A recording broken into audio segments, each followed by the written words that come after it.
here.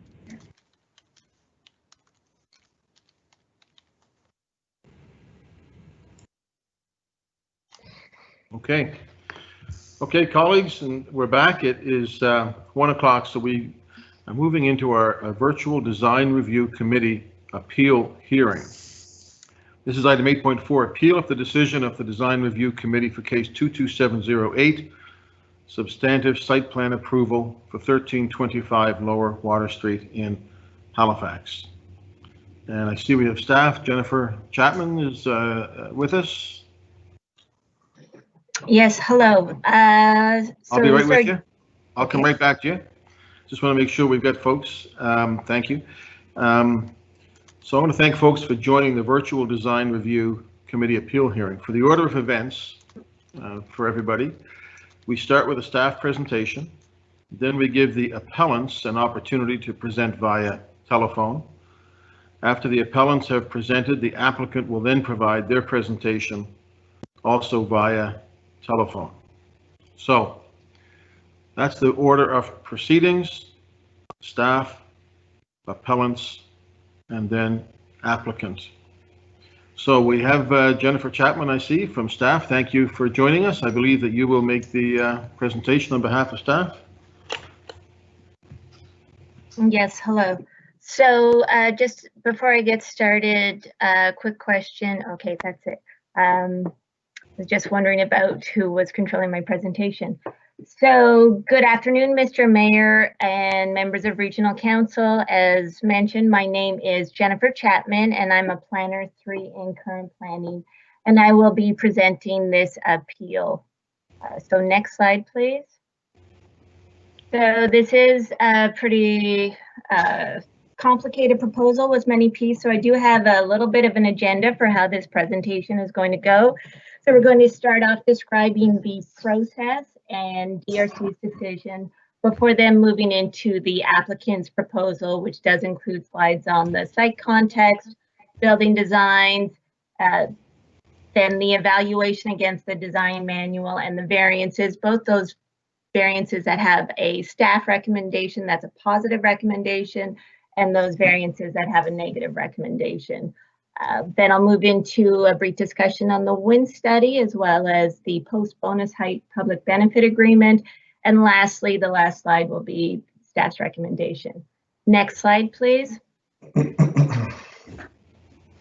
So the site plan approval process does start with a pre-application, which goes through staff review to try to work out most of the issues to get the proposal to align as closely with the land use bylaw as possible. We then close the pre-application and there is an applicant-led public consultation, which staff is not involved in. Once that concludes, the applicant is allowed to make a complete application, and staff then review this and draft a recommendation which goes to Design Review Committee for their review and evaluation. Design Review Committee reviews all of the qualitative pieces, so how well the design fits in with the design manual and the context that the land use bylaw does require. So once their decision is made, there is a 14-day appeal period, and in this case, the application was appealed by members of the public, and Regional Council is the decision maker on any appeals, and that's where we are today. So if the appeal is overturned, the next step in this process would be for the applicant to apply for a permit. If the appeal is upheld, then the applicant would need to make a new site plan approval application and start the process over again. Next slide. So the Downtown Halifax Land Use Bylaw uses something called site plan approval, and there's two components of review and approval. The first is the quantitative, which is essentially the numbers, and they all pertain to land use, building envelope, and these are things that control the height, massing, scale, and setbacks of the building, and these are reviewed by the development officer. Then we have the qualitative pieces, which are the guidelines that relate to building design, and these include architectural design, the design of the street wall, materials, and variances, and this gets reviewed by DRC. It's the qualitative elements that are the subject of this appeal, and Regional Council can also then be considered a decision body on these elements. So next slide. Appeal notice and process. So this application was approved at Design Review Committee on July 30th, 2020, and a notice approval ad was placed in the newspaper August 8th. At that time, staff received 23 appeals, but one appellant was not allowed as the individual was not a property owner within the appeal boundary. In hearing an appeal, Regional Council may make any decision that the Design Review Committee could have made on the qualitative aspects of the building, but Regional Council may not substitute its decision for that of the Development Officer, which is for the numbers. So what that means is that the Development Officer then would still need to review and issue a permit if the appeal is overturned and the building is approved. Next slide, please. So here we have the motion of Design Review Committee. So they approved the building with the following motion. One was to approve the qualitative elements of the substantive site plan approval application as shown in attachment A with consideration given to the following: adding public access to the penthouse level, adding articulation to the banding, providing vertical articulation to break up the horizontal massing within floors 3 and 4 of the development, and subject to an approved license agreement with Nova Scotia Power, the applicant shall consider minor modifications to the street wall of the building abutting Morris Street waterfront view corridor, such as street wall articulation, materials including glazing, and public art features that serve to further activate the terminus area of the Morris Street waterfront view corridor. Next slide. DRC also voted to approve 11 of the 12 variances requested by the applicant, but to refuse the variance that is requested to section 1013 of the land use bylaw, which allows balconies to be permitted encroachments into a setback or step back. The DRC approved the following variances with the following conditions. So variance category 3, which was the maximum height variance, and they found this to be consistent with section 368 of the design, 368D, of the design manual. Variance category 4, which is for precinct 1 built form variance, and they found it to be consistent with 367B of the design manual. Variance category 5 for tower width and separation distances is consistent with 367 of the design manual, and DRC did vote to approve the 4 variances as per the staff recommendation. DRC also voted to accept the findings of the qualitative wind impact assessment and recommend that the development officer accept sustainable building practices as the post-bonus height benefit. Next slide. So now we're going to get into a little bit more specifics of the proposal. So the applicant is Southwest Properties, and the property is located at 1325 Lower Water Street. It is for a 6-story mixed-use building with rooftop mechanical, and it has ground floor retail, office use, and restaurant use. There's 254 residential units proposed in the building and over 36,000 square meters of gross floor area. The building materials include large format porcelain tile, pre-finished composite, metal panel system, aluminum window walls, and vision glazing. The proposal also includes approximately 8,000 square meters of plaza space, as well as 229 indoor parking spaces located within the 3rd and 4th level, which you can see in the gray band around the low rise portion of the building. Next slide. So this slide does provide some idea as to where the building is. It is located at the end of Lower Water Street, in between Bishop's Landing and the Amera building. Next slide, please. So the property is zoned DH1 and is within the Schedule W, or the Waterfront Development Overlay. It's within Precinct 1 of the Land Use Bylaw, the Southern Waterfront, and has a maximum building height of 39 meters pre-bonus and post-bonus of 49 meters. The street wall setback in this area in this area does vary from 0 to 4 meters and has a maximum street wall height of 18.5 meters. The site has been identified as a prominent civic cultural frontage. Next slide, please. So here we have an ortho view of the site, which shows that it is currently being used as a parking lot. And you can see there is water that does surround two sides of the property. Next slide. So this slide is looking north on Lower Water Street at the corner of Morris Street.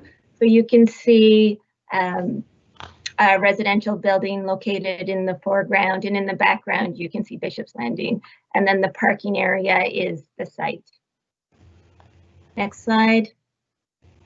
And this is just the other, looking up the other way up Lower Water Street, so facing the Emera office, and you can again see the parking lot in the foreground.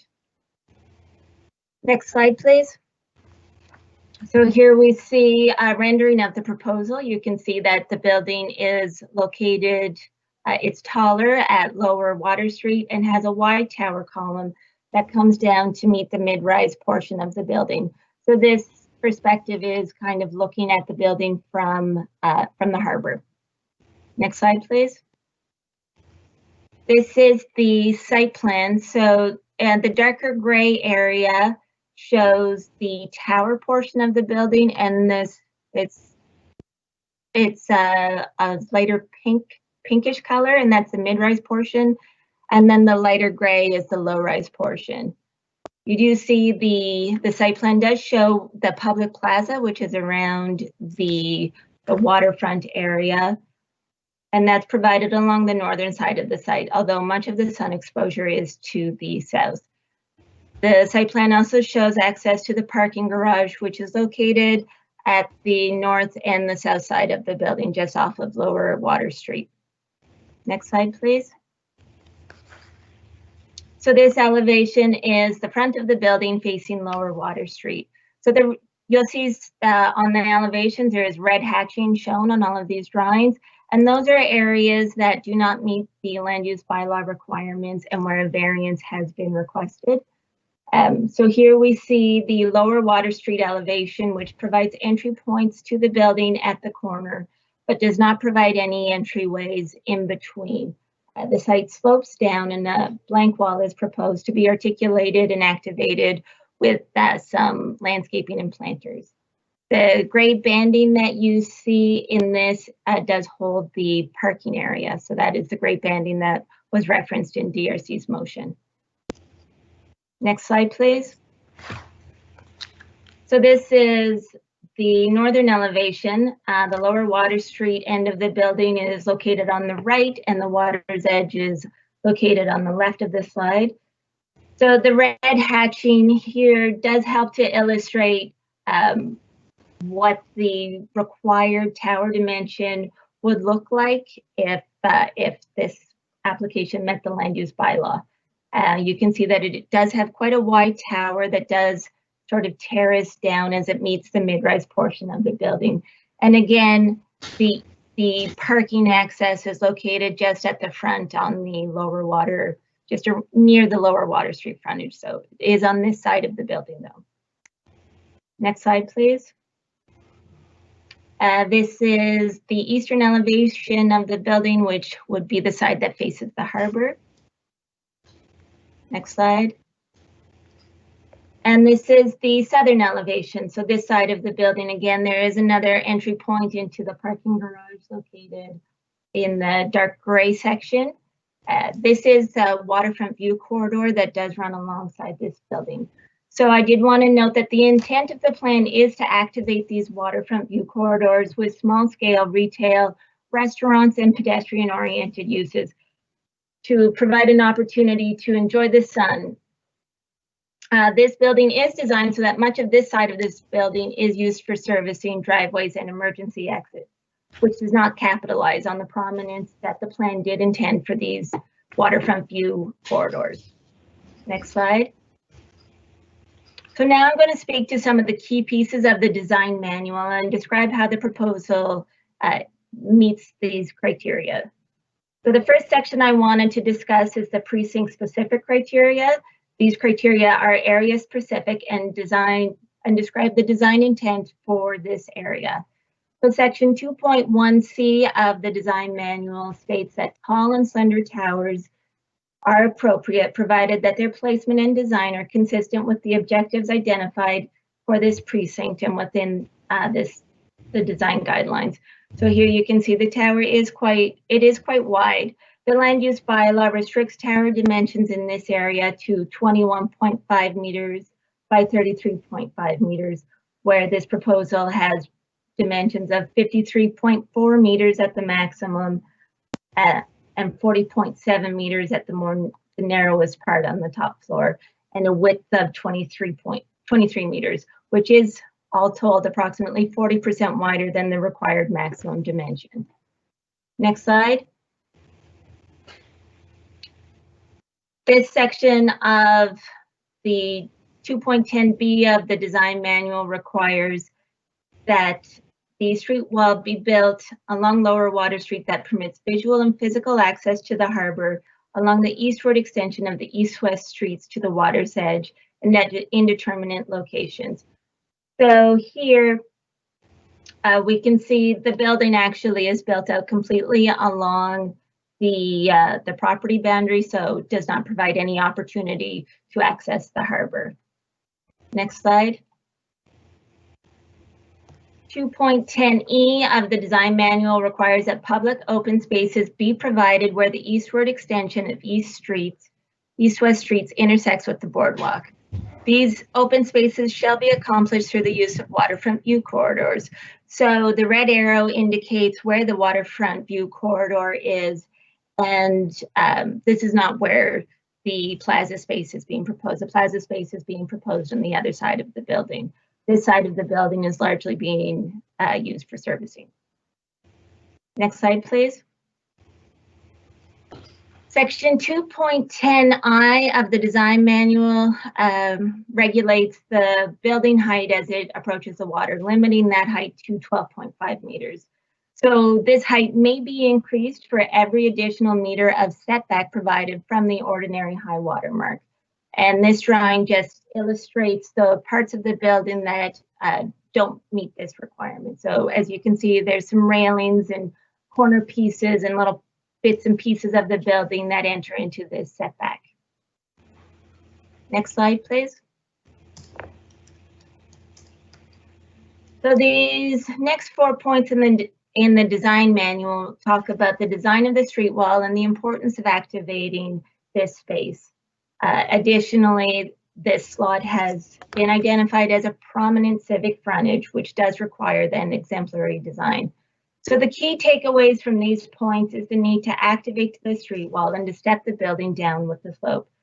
In here, the proposal is largely blank along the street frontage, with much of the animation and transparency occurring over the heads of the passerbys. Next slide. So section 331B and 331C of the design manual speak to the building design and articulation. So here, these criteria state that buildings should seek to contribute to a mix and variety of high quality architecture while remaining respectful of downtown's context and tradition. And the next point is to provide architectural variety and visual interest. Other opportunities to articulate the massing should be encouraged, including vertical and horizontal recesses or projections, datum lines, changes in material, texture, or color. So here, the building doesn't really have that vertical articulation that the design manual requires, and the mid-rise section of the building is fairly monotonous and bulky. The banding provided around the podium does help define the lower portion of the building and does provide some vertical articulation. However, this vertical articulation is not carried up through the upper portions of the building. Next slide, please. So now we're going to get into the variances, and variances are required where the proposal cannot meet the requirements of the land use bylaw. So in downtown Halifax, the land use bylaw states which sections of the bylaw may be varied and then directs the review of these variances to the design manual. The design manual prescribes specifically the criteria that must be met in order to consider approval of a variance. So at a high level, the variances must be consistent with the overall intent of the design manual. And the intent of these variances is to provide some flexibility for the building design. Staff does a fairly thorough review of all of these variances and makes a recommendation to Design Review Committee. Design Review Committee will then evaluate if the variance meets the design manual and would then be the approval body for these variances. Next slide, please. So in this case, there's 12 instances where a variance is needed under the land use bylaw. This is within 11 sections of the land use bylaw for 9 different building elements. And there is 5 different categories in the design manual that these are evaluated against.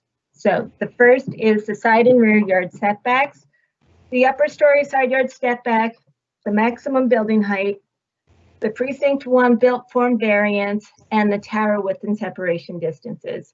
So some of these variance requests do apply in multiple locations, while other building features do require more than one category of variance. Next slide, please. So first, we're going to go through the variances that staff reviewed and made a positive recommendation. So there is 4 variances that do have staff support, and DRC did recommend approval of these 4 variances. Next slide, please. So the first is section 11(1)H of the land use bylaw, which requires that buildings on lots with a street line width greater than 27.5 meters be set back from interior lot lines no less than 10% of the lot width, or 8 meters, whichever is less. And this was identified on the drawings as variance number 9. So that's shown in the model and labeled number 9. Staff do recommend approval because this variance criteria does meet the design manual. It does not negatively impact abutting uses by providing insufficient separation. So staff do recommend approval of this variance. Next slide, please. The next variance is for section 10(4) of the land use bylaw, which requires that any portion of the mid-rise building above a height of 18.5 meters shall be set back 5.5 meters from interior lot lines. So on the drawing, you can see there's just a small triangle that's shown within that bubbled area, and that is the corner that does not meet this required setback. Staff do recommend approval because it does meet the intent of the design manual. Next slide, please. Section 8(8) of the land use bylaw requires that any mechanical penthouse shall not occupy more than 30% of the roof area. So right now, mechanical penthouses are exempt from height, provided they do not occupy more than 30% of the roof area. In this case, the mechanical is larger than 30% of the roof area, so is not exempt from height. So we would evaluate this as a height variance. And again, in this case, staff do recommend approval because it does meet the criteria of the design manual in that it is for a mechanical penthouse and does not constitute an increase in gross floor area. Next slide, please. And the last variance in this section is for 11(1)E of the land use bylaw, which restricts the maximum width of a building parallel to the ordinary high water mark to 21.5 meters. And the design manual criteria is met in this case, so staff do recommend approval. Next slide, please. So now we're going to get into the variances that staff are not recommending approval of. There is 5 variances, and I'm going to go through those in greater detail. So next slide. So section 1013 of the land use bylaw allows balconies to be permitted encroachments into a setback or step back, provided that the aggregate length of balconies does not exceed 50% of the building face. So it's a little hard to see on these drawings, but the balconies are shown in a pale pink color, and they exceed 50% of the building face, and they exceed the maximum building setback. So on this elevation, the balconies are proposed at 100% of the width of levels 12 to 16, 62% of level 11, and 83% of levels 6 to 10. Next slide, please. So, and this slide is just a zoom in of the previous slide. I know it was a little hard to read, just so that you can understand it a little bit better. So you can see again, the balconies are that sort of pale pink color, and they're proposed along the bulk of the building face. Next slide, please. This is also required, this variance is also required on the lower Water Street elevation. So again, this is shown in that pale pink color. The balconies are on 84.4% of the building face, and they do encroach approximately 1.6 meters into the required setbacks. And the fact that they cover most of the building does make the building appear wider. So next slide. So I did want to note that DRC did not allow this variance. And again, staff do recommend refusal based on the following. So a variance may be considered under one of two conditions: where the height of the building is substantially lower than the maximum permitted building height and the setback reduction is proportional to the lower height, or where a reduction in setback results in the concealment of an existing blank wall with a new well-designed structure. So the balconies do not meet either of these criteria, as they are not covering a blank wall, and the building is constructed to a maximum allowable height in this area. So staff do recommend refusal of this variance, and DRC also did not allow this variance. Next slide, please. So section 11(1)(c) of the land use bylaw states that the maximum height of a building within 30 meters of the ordinary high water mark is 12.5 meters, which may be increased by 1 meter for each additional meters of setback from the ordinary high water mark. So again, you see in this drawing where the building protrudes into that setback and where it does exceed that height. So it is railings and corners of units and just sort of bits and pieces of the building. Next slide, please.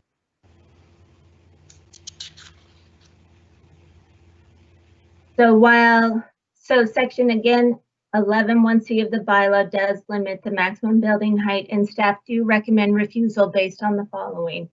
The requested variance is inconsistent with the design manual, and then the next 1, 2, 3, 4 categories are it needs to meet one of the following 4 categories, and staff didn't find that it met any of the following categories. So that is that the additional building height is for a rooftop architectural feature, and the additional height does not result in an increase in gross floor area. And as you saw, there was parts of the units and floor space, so it does result in an increased gross floor area, so that does not apply. The maximum building height is less than 1.5 meters below the view plane or rampart height requirements, and there is no view plane over this section of the building, and the building is at the maximum permitted building height. So this criteria does not apply. Where a landmark building element is provided pursuant to the design manual, and again, this is just for railings and corners of units and just bits and pieces of the building, so staff didn't feel that this was a landmark building element. And lastly, where the additional height is shown to enable the adaptive reuse of heritage buildings, so this is not a heritage building, so this criteria does not apply.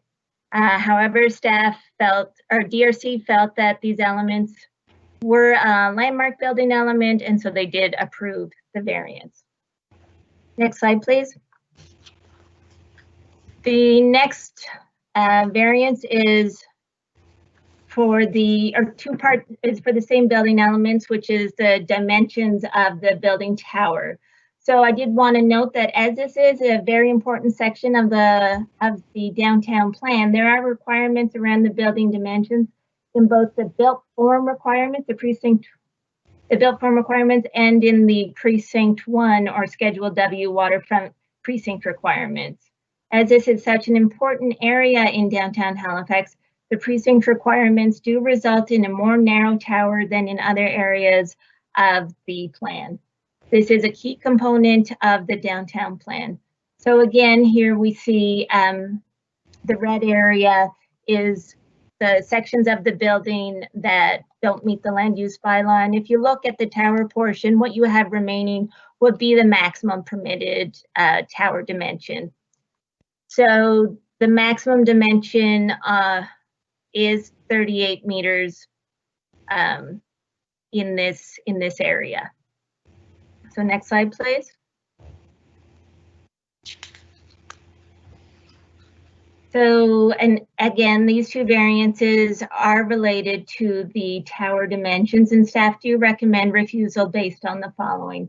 The requested variance is inconsistent with the design manual, and it would need to meet this criteria. The modification results in a clear public benefit, such as the remediation of an existing blank wall. Staff's review of the building proposal, staff could not find a clear public benefit. The applicant suggested that in their submission that the views of their residents moving into the building would be improved with this tower dimension. And staff reviewed that proposal or that request and advised that the views of the residents are not seen to be a public benefit, but rather a private benefit. Having a tower form that is 40% wider than the requirements permits will block views to the harbors from various other public vantage points near the site. The proposed public plaza walkway is in shadow most of the day due to the design and placement of this tower.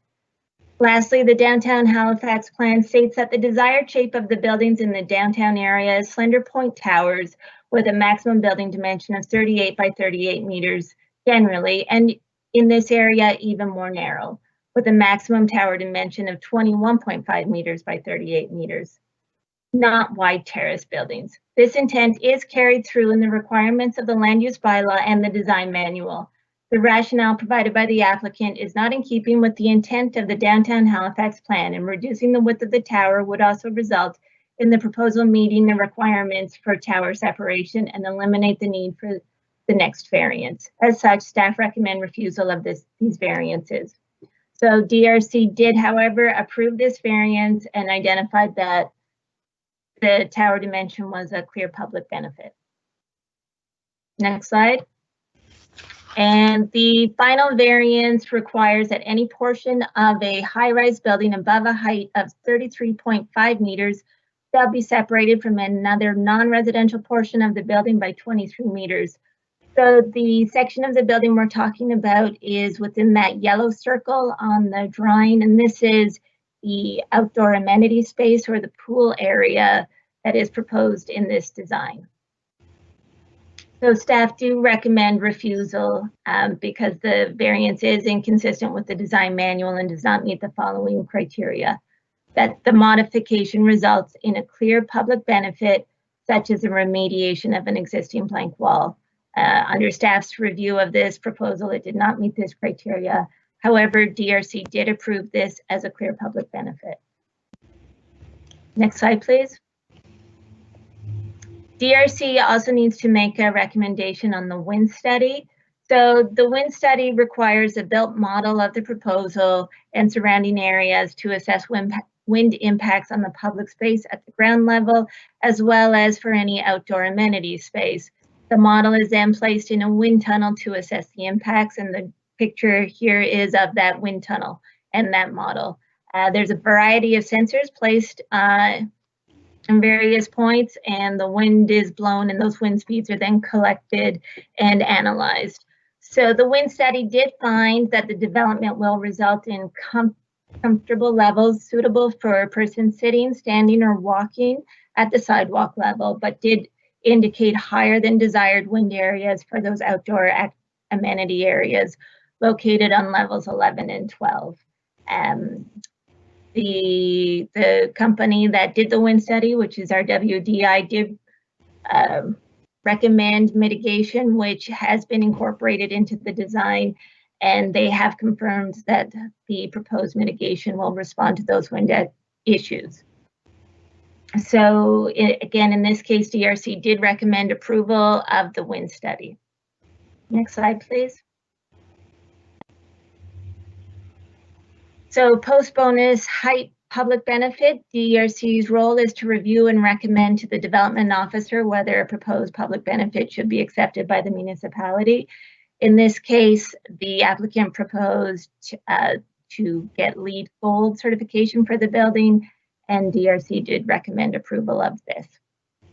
Next slide, please.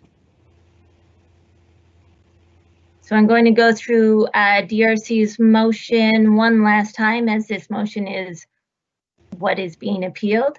So first, approve the qualitative elements of the substantive site plan approval application for case 22708, as shown in attachment A, with consideration given to the following: A, adding public access to the penthouse level; B, adding articulation to the banding; C, providing vertical articulation to break up horizontal massing within floors 3 and 4 of the development; and D, subject to an approved license agreement with Nova Scotia Power Incorporated, the applicant shall consider minor modifications to the street wall of the building abutting the Morris Street waterfront view corridor, such as street wall articulation, materials including glazing, and public art features that serve to further activate the terminus area of the Morris waterfront view corridor.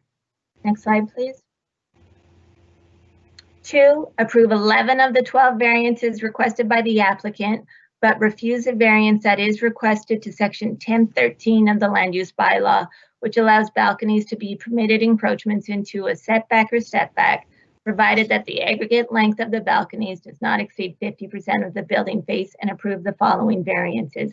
A, for variance category 4, which is a maximum height variance, is consistent with section 3.6.8D of the design manual. B, variance category 4, precinct 1 built form variance, is consistent with section 3.6.7B of the design manual. C, variance category 5, tower width and separation, is consistent with 3.67B of the design manual. And D, approve the 4 variances as per the staff recommendation. 3, accept the findings of the qualitative wind impact assessment as contained in attachment C. And 4, recommend that the development officer accept sustainable building practices as the post-bonus height benefit for the development. Next slide, please. So in accordance with Administrative Order 1, the following motion shall be placed on the floor: that the appeal be allowed. So Halifax Regional Council approval of the appeal will result in the refusal of the substantive site plan approval application. Halifax Regional Council denial of the appeal will result in approval of the substantive site plan approval application. Next slide. Thank you. Okay, Jennifer, that's it?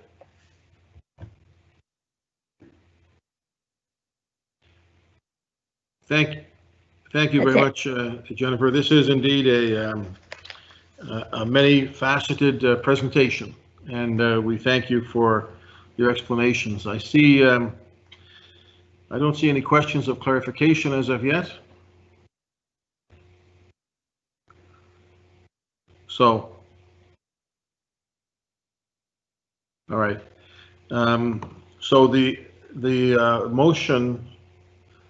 So this is an appeal hearing. So we will hear from the appellants, those who are appealing the decision of the DRC. The registered appellants will each be given 5 minutes to address the topic.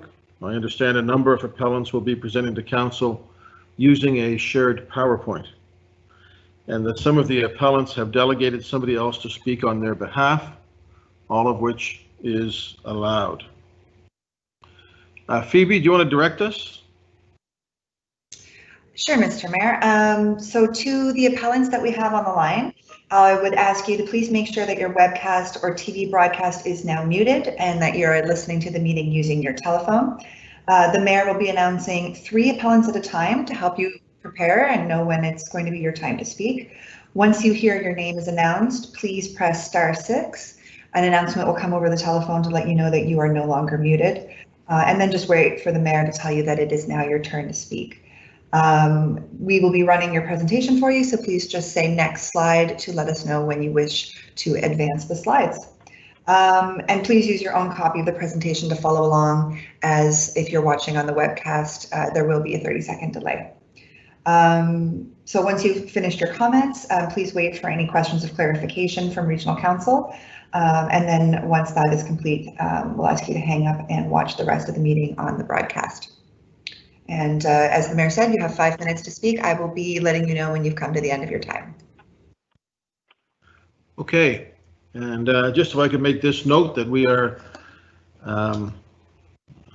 using this format because of COVID, of course. It's the same reason that we've been having our council, budget meetings, public hearings, heritage hearings in this format. It takes a little bit of patience, and we all benefit when we are patient with each other as we go through this process.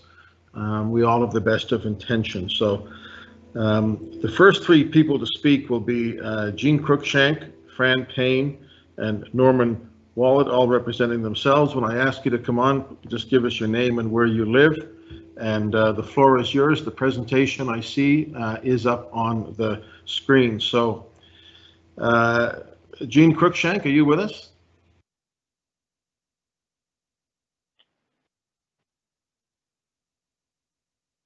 I am. Good afternoon. Jeannie Cruikshank is present.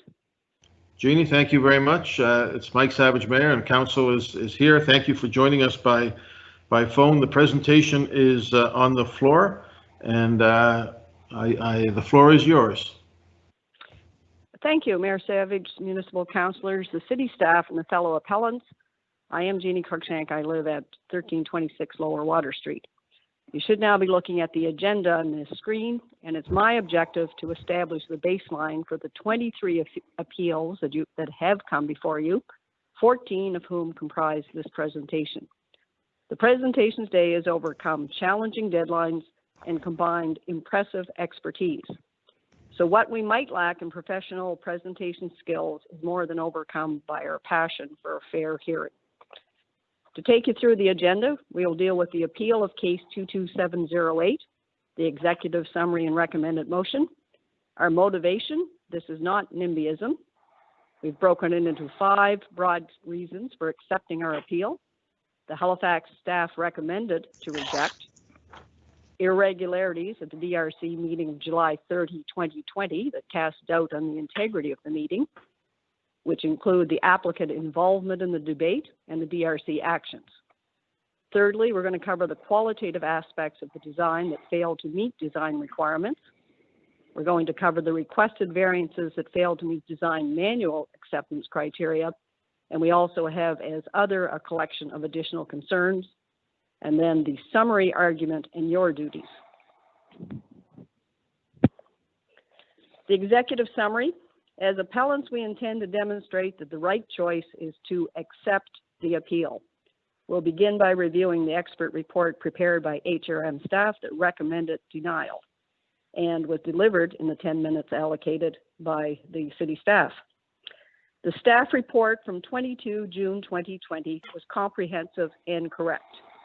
Then we'll go through the DRC July 30 meeting and demonstrate numerous irregularities that occurred, which should cause you to rule out their decision to approve. Correspondence was sent to the DRC committee pointing out the issues prior to the September 10 meeting when the July 30 minutes were approved. That is 2 letters that you have as part of your correspondence package. We will present the many reasons why this building should not be approved. And finally, we will be making a recommendation for your motion as follows. Next slide, please. Accept the appeal. I would welcome questions at this time before moving to our next appellant, Fran Payne. Okay, thank you very much. I see no questions of clarification. So, Fran Payne, are you with us?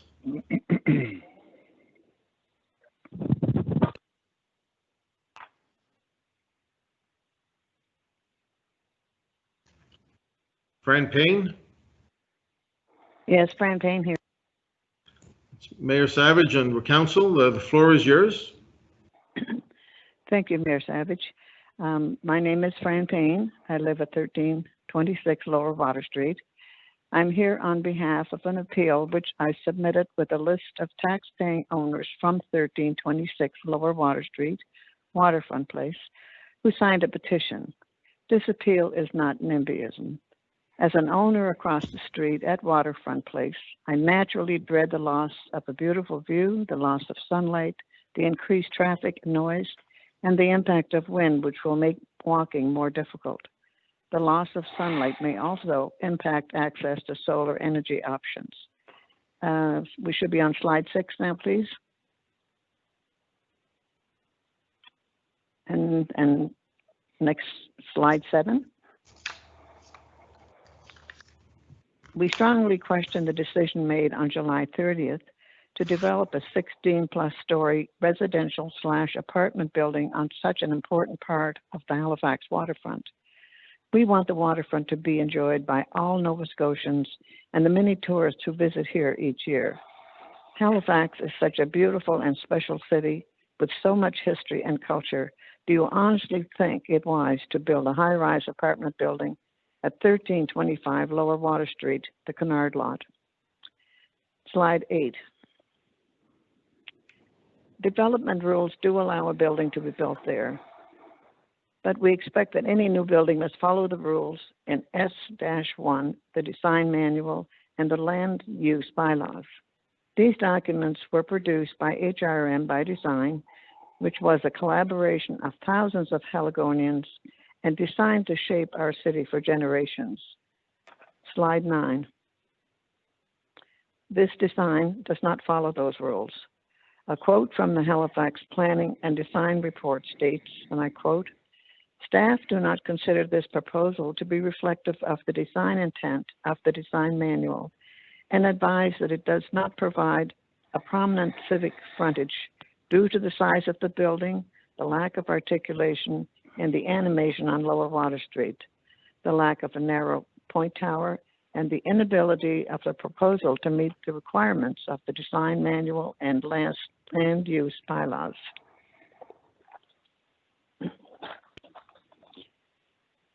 End of quote. Halifax Planning recommended that the proposal be denied. Slide 10, please. We are going through many changes at this time. The onset of this pandemic has changed how we work, how we interact with each other and live our lives. Many employees are working from home. How will this impact our future? You know what? Some of them, they powered on its own. Like, you know how you put the phone inside the box? Yeah. So freaking every phone now, I'm turning it on just to check. Am I still on? Yes, please go ahead. I'm not sure what that was. Go ahead, Ms. Payne. Okay, thank you. Currently, there are many empty properties which will allow the development of neighborhoods which could be smaller, more pleasant to live in, and affordable. Climate change is also creating environmental changes. In this audience, I've heard and read public statements made by some of you about the value of green and open space, low-income housing, and encouraging citizens to live in HRM. We believe this is absolutely the wrong time to make such an important decision, building this very large building, changing the Halifax skyline and the Halifax waterfront forever. We are fighting aggressively to overturn the decision of the DRC. Thank you very much. Thank you, Ms. Payne. Our next speakers are Norman Wallet, Robert McNutt, and I think Yash Mehta. Norman, are you with us? Yes, I am. Welcome, sir. Go ahead. Me? We can hear you, Okay, yeah, and the presentation is on the screen. Great, thank you very much. Norman Wallet, 1326 Lower Water Street. So we should be on page 11. Right. Reason number 2, DRC meeting irregularities, the 30th of July, 2020. Next page, please, number 12. Applicant abuse of process. Please listen to the audio. We are being very objective. These statements are not exaggerations. The applicant's team wrote section 1.d of final approved motion. The applicant interrupted chair to change wording of motion. The applicant interrupted to inform committee that rejection of variances would lead to redesign. The applicant's team attempted to guide DRC on how to proceed with regards to variance number 6. The applicant's team encouraged DRC to disregard design manual and LUB rules they are required to follow, and then offered contrived explanation for accepting variance number 6, which is prow of a ship, which is actually terracing of the building, and the committee accepted at face value. The applicant's team spoke for 26 minutes when allotted only 10 minutes. The applicant's team continued to participate at will following reprimand without consequence. Next page, number 13, please. HRM Council, please consider, ask these questions to yourselves. Would you ever allow this to happen at a regional council meeting? Do you believe the applicant had improper influence at the meeting? Do you believe the rules were followed? Was city business conducted properly? This decision impacts the skyline of Halifax forever. Should the decision stand or should it be thrown out? Next page, please, page 14. DRC committee performance on July 30th. From listening to the audio, we note a DRC member acknowledged they are not fully prepared to vote. A DRC member acknowledged being thoroughly unprepared for their duties. Members of the committee liked the project and wanted to approve it, yet the rules were not allowing them to approve the project. DRC members expressed disappointment that the rules prevented them from approving the project. DRC members described land use bylaw and S1 rules as putting them between a rock and a hard place. DRC members expressed desire not to impose on the applicant by causing a redesign. DRC committee voted to approve the project even though the audio implies members knew that the justification did not withstand scrutiny, yet proceeded anyway. Members lacked general knowledge of their duties, the rules, and underlying processes. There was a lot of confusion in the audio. Demonstrated lack of objectivity when judging the application. Next page, please, number 15. We asked the following process questions. Did all of the members of the meeting feel they were fully prepared, trained, and competent in use of the design manual, LUB, and site approval process? Also, we asked the rationale for approving case 22708. Variance number 6, could you please explain how this part of the building qualifies as a landmark architectural element in downtown Halifax? Variance number 3, are you able to provide an explanation for what the clear public benefit is? Qualitative aspects, please provide your reasoning on how the design meets 3.4.1b, 2.10e, and 3.2.18/F. Next, please. You have 30 seconds remaining. Number 16, our conclusion, the applicant abused the rules of order to their benefit and likely influenced the decision of the DRC. use the report from city staff and apply the design manual and LUB and follow the rules. The DRC failed to carry out their duties in accordance with legislation. The process by which city business was conducted lacks integrity. Our request, we respectfully ask that Regional Council disregard the DRC decision in its entirety.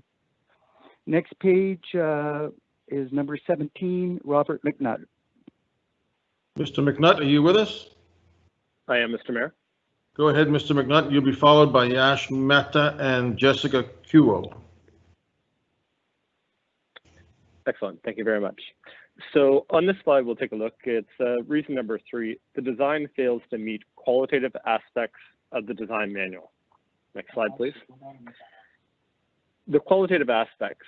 In the staff presentation made to the DRC on July 30th, 2020 at the special review meeting, city staff recommended on slide 31 that the committee, and I quote, refused the qualitative elements of the substantive site plan approval application for a 16-story with rooftop penthouse mixed-use building in downtown Halifax as shown in attachments A and B of as the proposal does not comply with sections 2.1c, 2.10i, 3.1.1a, 3.2.1a, 3.2.1f, 3.2.5a, 3.3.1b, and 3.3.1c of the design manual, as noted in attachment B.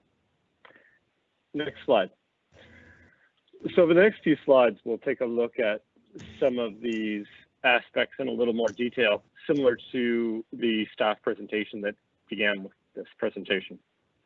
So looking at 2.10i, if you look to the bottom right-hand corner of the photo, we note that portions of the northeast building faces on levels 12 through 16, as your staff noted, are within 30 minutes of the OHWM and over the required 33.7 meters of building height limit require this variance.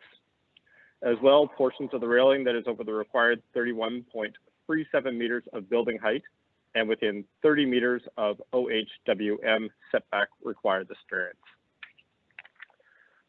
On to the next slide, we'll look at items 3.1.1a, 3.2.1a, 3.2.1f, and 3.2.1g. And we'll focus on the assessment, and that is that the design does not provide narrow retail shops, and the articulation is neither fine-grained nor vertical. There are insufficient windows at street level. Instead, large panels are presented. It appears from the plan that significant sections of this elevation have not been animated and that the planters are insufficient to break up the blank wall. This means that the development does not provide an appropriate street side view environment along Lower Water Street and would not provide enjoyment to pedestrians and enhance street level light along this portion of Lower Water Street. From the view from the surrounding buildings, the parking garage walls are large, featureless walls that impose a monolithic feeling to the environment. Further, the building is completely out of character with comparison to the surrounding buildings.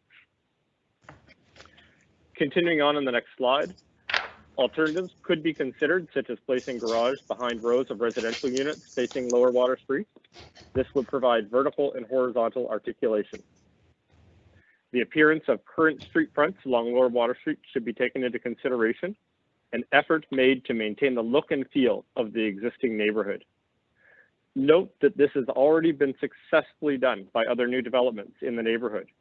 For example, the tower with the Alexander Keith building preserved the look and feel of the brewery market by using stone tile on lower levels, bringing in the look of the old stone of the brewery market, and has a mix of commercial storefront, garage entrances, bicycle parking, and building entrances that add vertical articulation to the lower levels.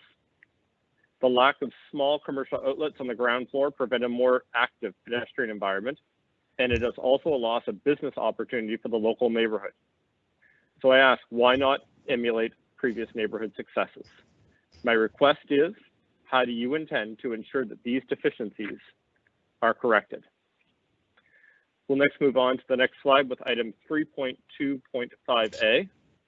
The city planning staff commented that the restaurant portion of the building is separated from grade. Entryway was provided at street level to activate that section of street level, but large sections of frontage still remain inactive. Active art installation proposed to respond to this, but no detailed information was provided as to what that will be. This again is a shortcoming in not providing an adequate street level environment for both building occupants and surrounding citizens. This produces a street side environment that is out of character with the rest of Lower Water Street and is relatively featureless and bland. You have 30 seconds remaining. Thank you. The absence of active uses at street level detract from possible business uses and opportunities and detract from the economy of Halifax waterfront. The absence of active uses represents a loss for the local economy.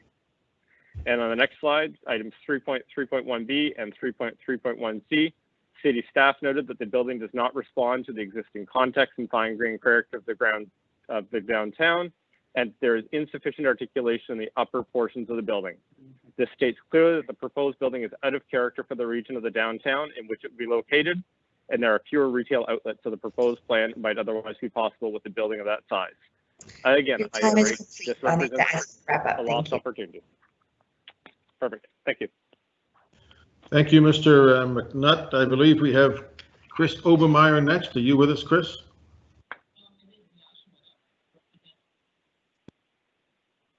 Mr. Mayor, Chris Obermeyer will not be addressing council. Instead, we have Yash Mehta. I think, Yash, are you there?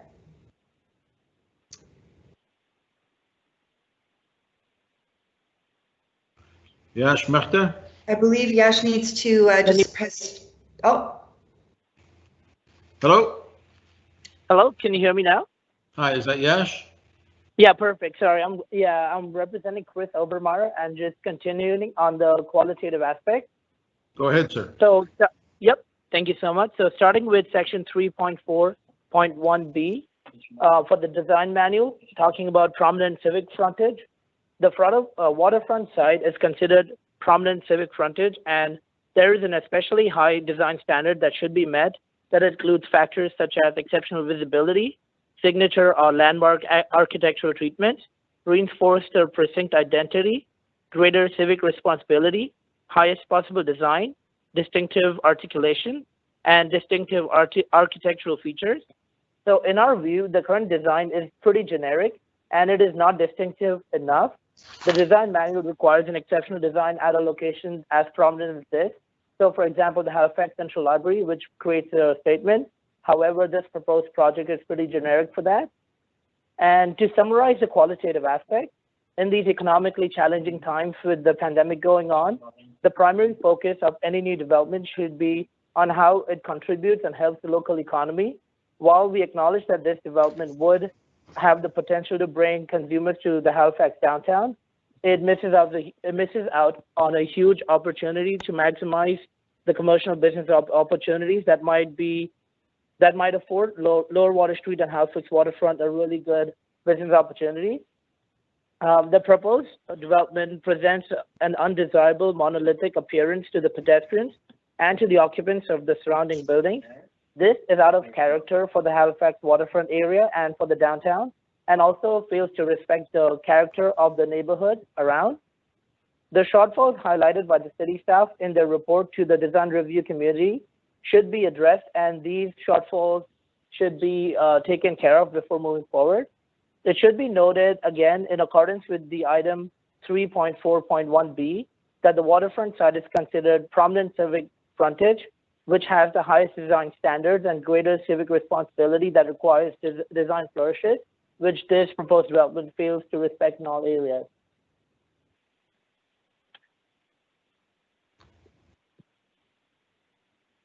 And that's about it for the qualitative aspect, and we will continue on. Thank you.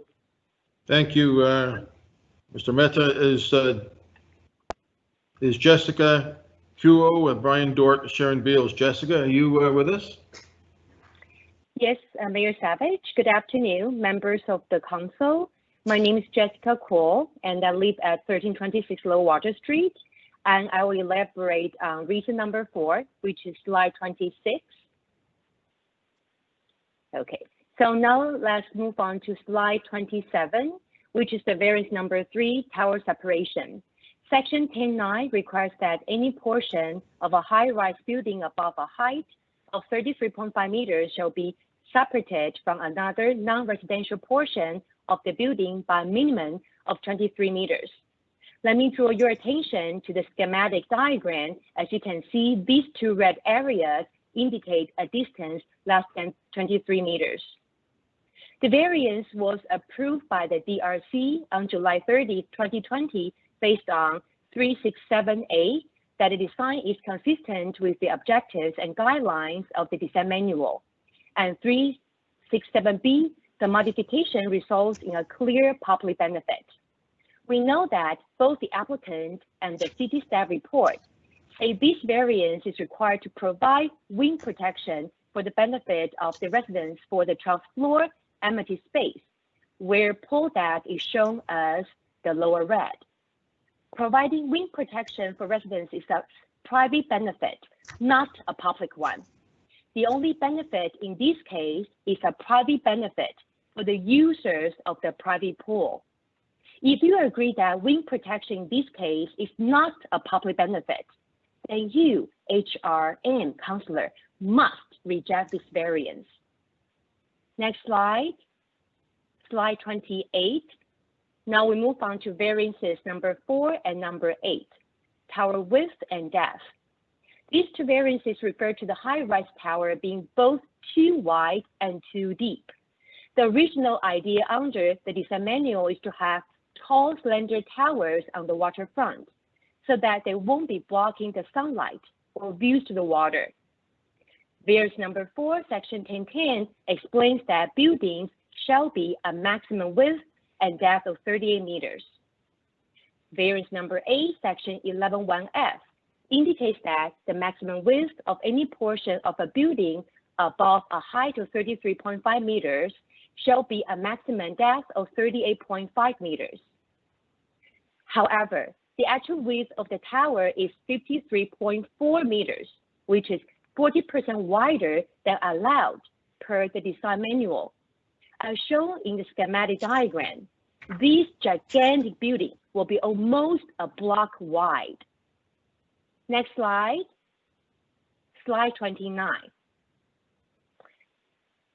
I understand they were approved by DRC on July 30, 2020, based on 367A and 367B. I disagree with this review. What's the public benefit? What good exactly can be generated for the public from buildings that exceed the maximum width of 38 meters? Needless to say that when the actual width of the tower is 53.4 meters per se, which in my opinion is inconsistent with the objectives and guidelines of the design manual. Next slide, slide 30. Variance 6, tower height. According to section 11.1c, the maximum height of a building within 30 meters of the OHWM, which stands for ordinary high water mark, is 12.5 meters, which may be increased by 1 meter for each additional meter of setback from the OHWM. The DRC approved the variance under 36AD by suggesting that the tower is the prow of a ship and therefore a landmark element. I'm sorry, the town clock and the central library are landmarks. A landmark, by definition, is a building or feature that can be readily recognized to pinpoint one's position. The Halifax harbor has boats, ships, and schooners come and go all year round when weather's permitting. Why do we need a prow to indicate where we are? Do you believe the tower is truly a landmark element in downtown Halifax? If you, HRM councillor, don't believe this is a landmark element, then you must reject this variance. You have 30 this concludes seconds. my part of the presentation. Thank you. Thank you, Ms. Kuo. Brian Dort, Sharon Beals, followed by Tina Babcock. Brian Dort, are you there with us? Hi, this is Brian Dort. Can you hear me? We can hear you fine, sir. Go ahead. Okay, I'm representing Unit 111 as the managing agent for the unit. I live in Fall River, Nova Scotia myself. I will be addressing variances 5, 6, 7, and 9, and the negative impacts of the increased wind, shadow, noise, traffic, and view plane. A lot of which is going to be covered by other applicants here. So variance 5, balcony design. Length of depth, section 10.13. Balcony shall be permitted encroachments into a setback, or separation distance at or above the level of the second story of the building, provided that the protrusion of the balcony is no greater than 2 meters from the building face and the aggregate lengths such as balconies do not exceed 50% of the horizontal width of the building face. If larger balconies were desired for the building, then there is a trade-off between the public view and protection from wind and shade for large luxury balconies for residents. We should be on slide 33 now. We are, go ahead. Variance 6, protection southern waterfront section. I think this is an acceptable variance item, but when it's reviewed as a whole, it's just another excessive overreach from the developer to maximize profit at the expense of public enjoyment of the area. This variance equates to 100 square meters of bonus zoning. Variance 7, width of the building face parallel to the ordinary higher watermark. This variance is inconsistent with regional municipal planning strategy. The regional municipal planning strategy states, HRM recognizes that developments in water lots that have been infilled, which this lot is, may result in undesirable impacts on the marine environment and aesthetic character of the surrounding environment.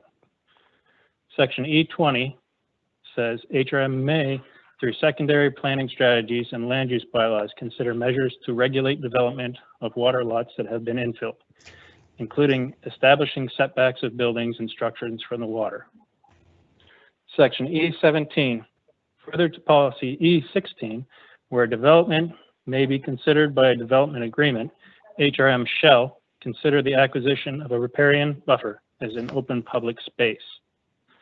The requirement for the riparian buffer is 20 meters. This building is only set back 8 meters.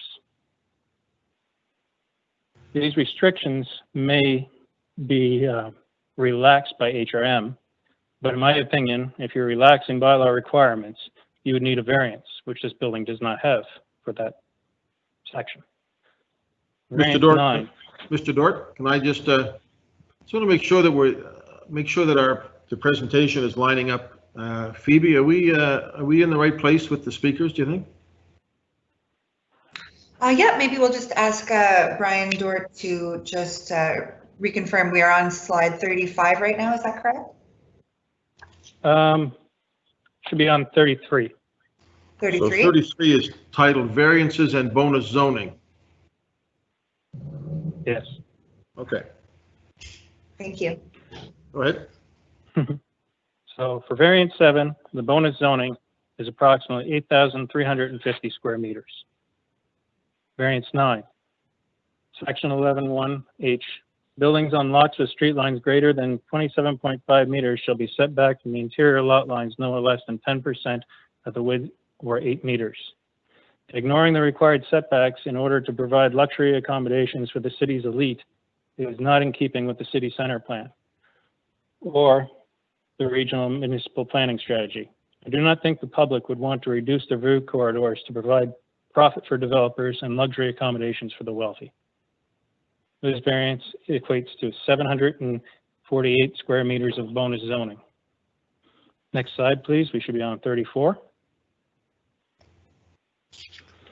Regional Center Land Use Bylaw Package A states, proposal for required public benefits, section 235, an applicant is required to provide public benefit shall submit a bonus calculation and public benefits proposal with their application for site plan approval in a format acceptable to the development officer.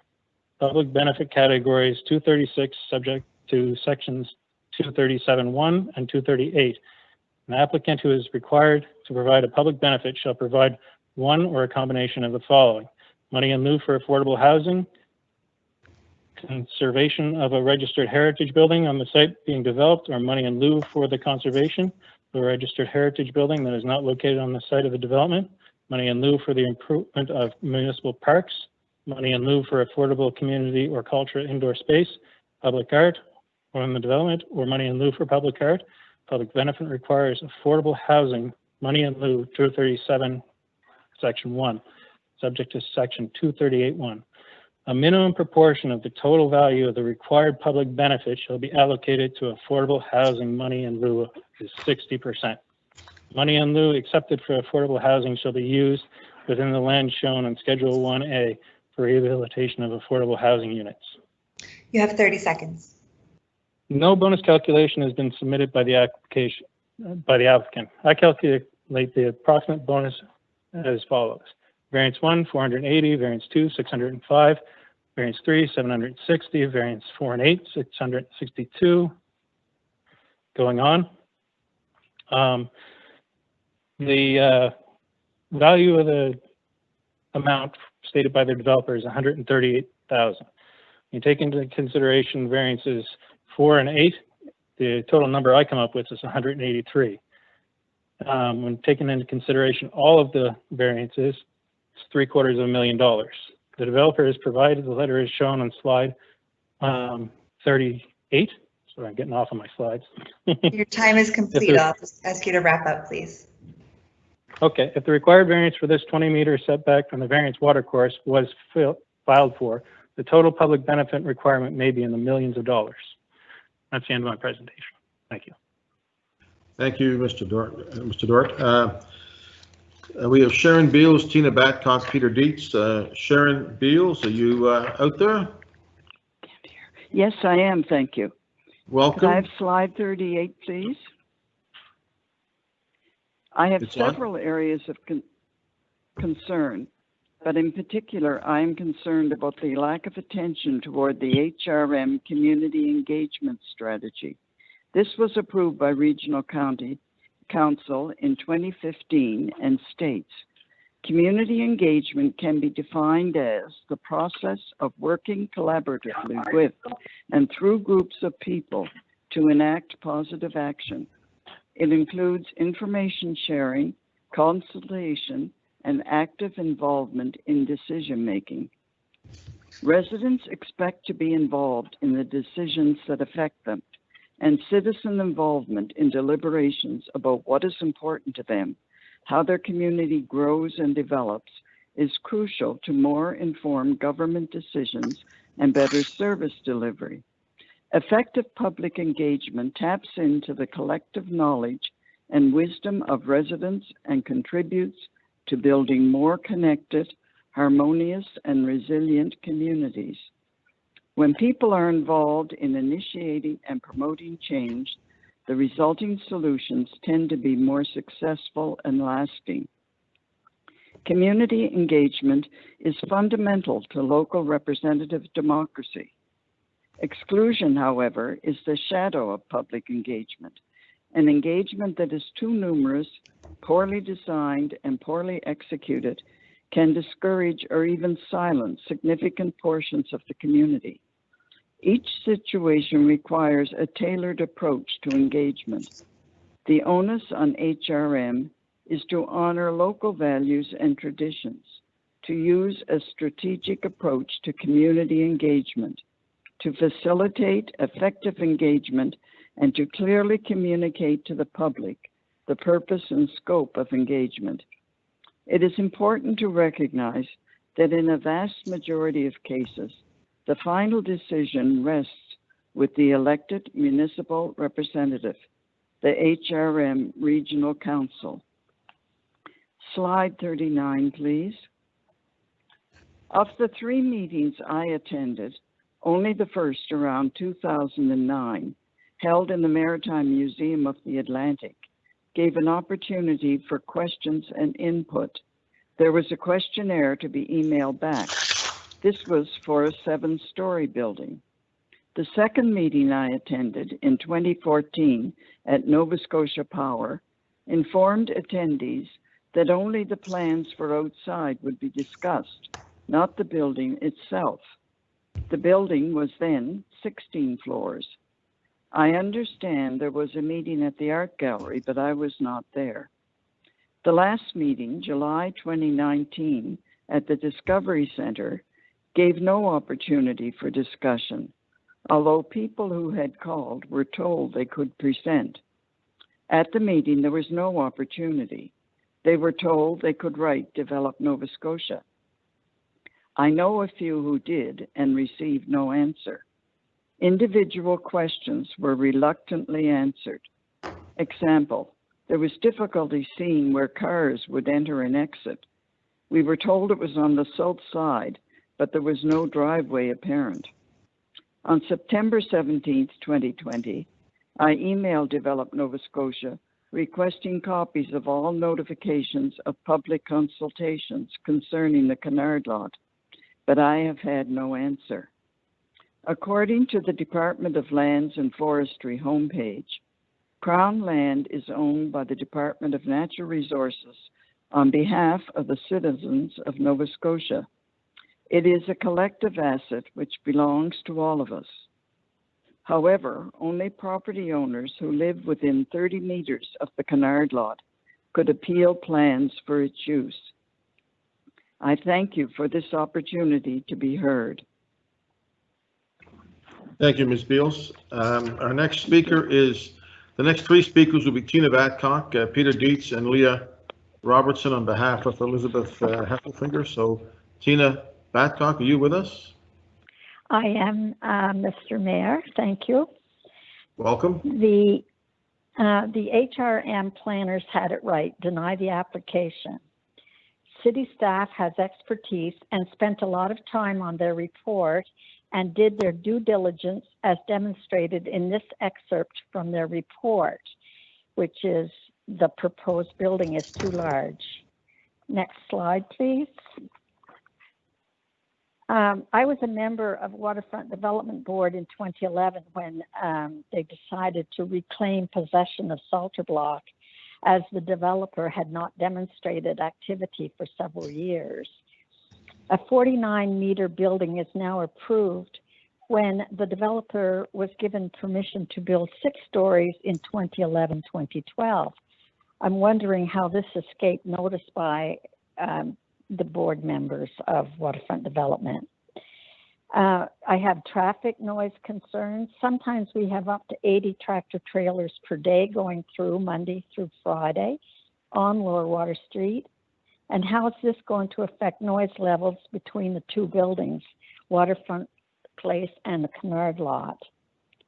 15 years ago, I sat on a committee chaired by Mary Brooks to establish new routes that took these tractor trailers out of the downtown core, and to date there have not been any changes.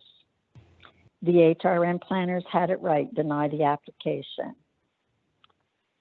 Next slide, please, which shows rising water and flooding during Dorian 2019. And on page 42, you have a photo of the flooding.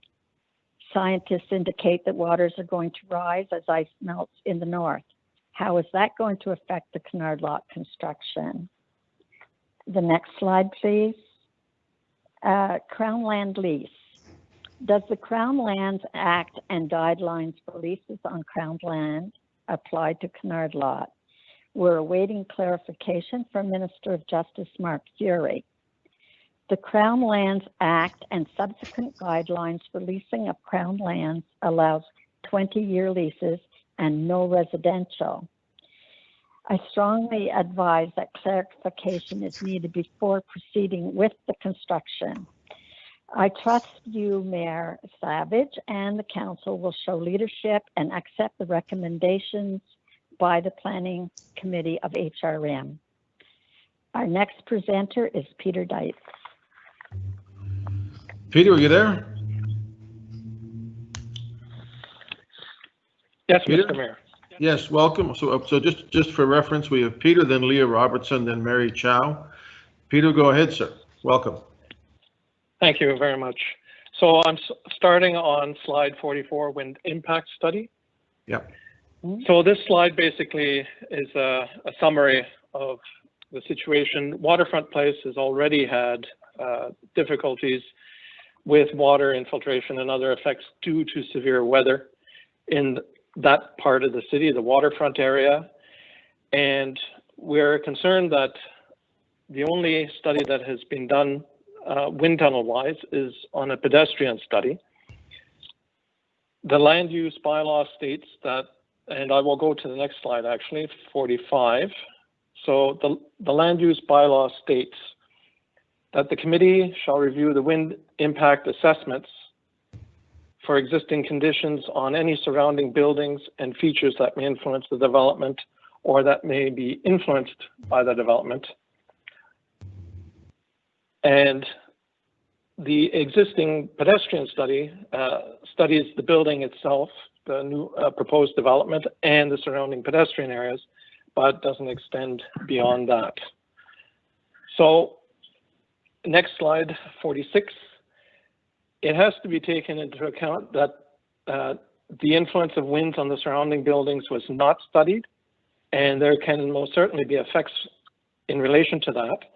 This influence can be considerable, especially in extreme weather. And the point I'd like to make with the presentation here is that extreme weather is not an unlikely event. As a matter of fact, Halifax has North Atlantic climate, and combined with the East Coast environment, we receive numerous storms and hurricanes. And while most miss us, occasionally they do hit. And when they do, we get extreme weather and recorded winds of up to 155 kilometers an hour, and estimated wind gusts during those events as high as 230 kilometers an hour. So 47, next slide, 47. It's going to go way past 12. So it is recommended that full-scale winds of 250 kilometers an hour should be simulated. The wind effects on the surrounding buildings need to be assessed by instrumenting the surrounding buildings in the tunnel model. As it currently stands, there is no information from the testing on the effects of winds on surrounding buildings. The concern is that these phenomena will be pronounced and possibly excessive during extreme weather events. Next slide, 48. The pedestrian wind study speaks of two phenomena: downwashing flow that redirects wind from high levels down towards the street, and corner acceleration that occurs when wind flows around the corners of a building. Both of these phenomena serve to accelerate the flow of air, causing higher local wind levels. So if we, and that's, by the way, the reason, a combination of that and wind direction was why the terraces at 11 and 12 exceeded safety values. So next slide, 49. So if we consider the fact that we take this accelerating airflow around the building and combine that with extreme weather events, we do have a unique situation on the waterfront of Halifax where you can get extremely damaging situation. This was already observed at Waterfront Place during Hurricane Dorian, in which there were over 100 windows in the Waterfront Place building that had wind-driven rain blown right through the window seals, mainly in specific areas along the Water Street face of the building.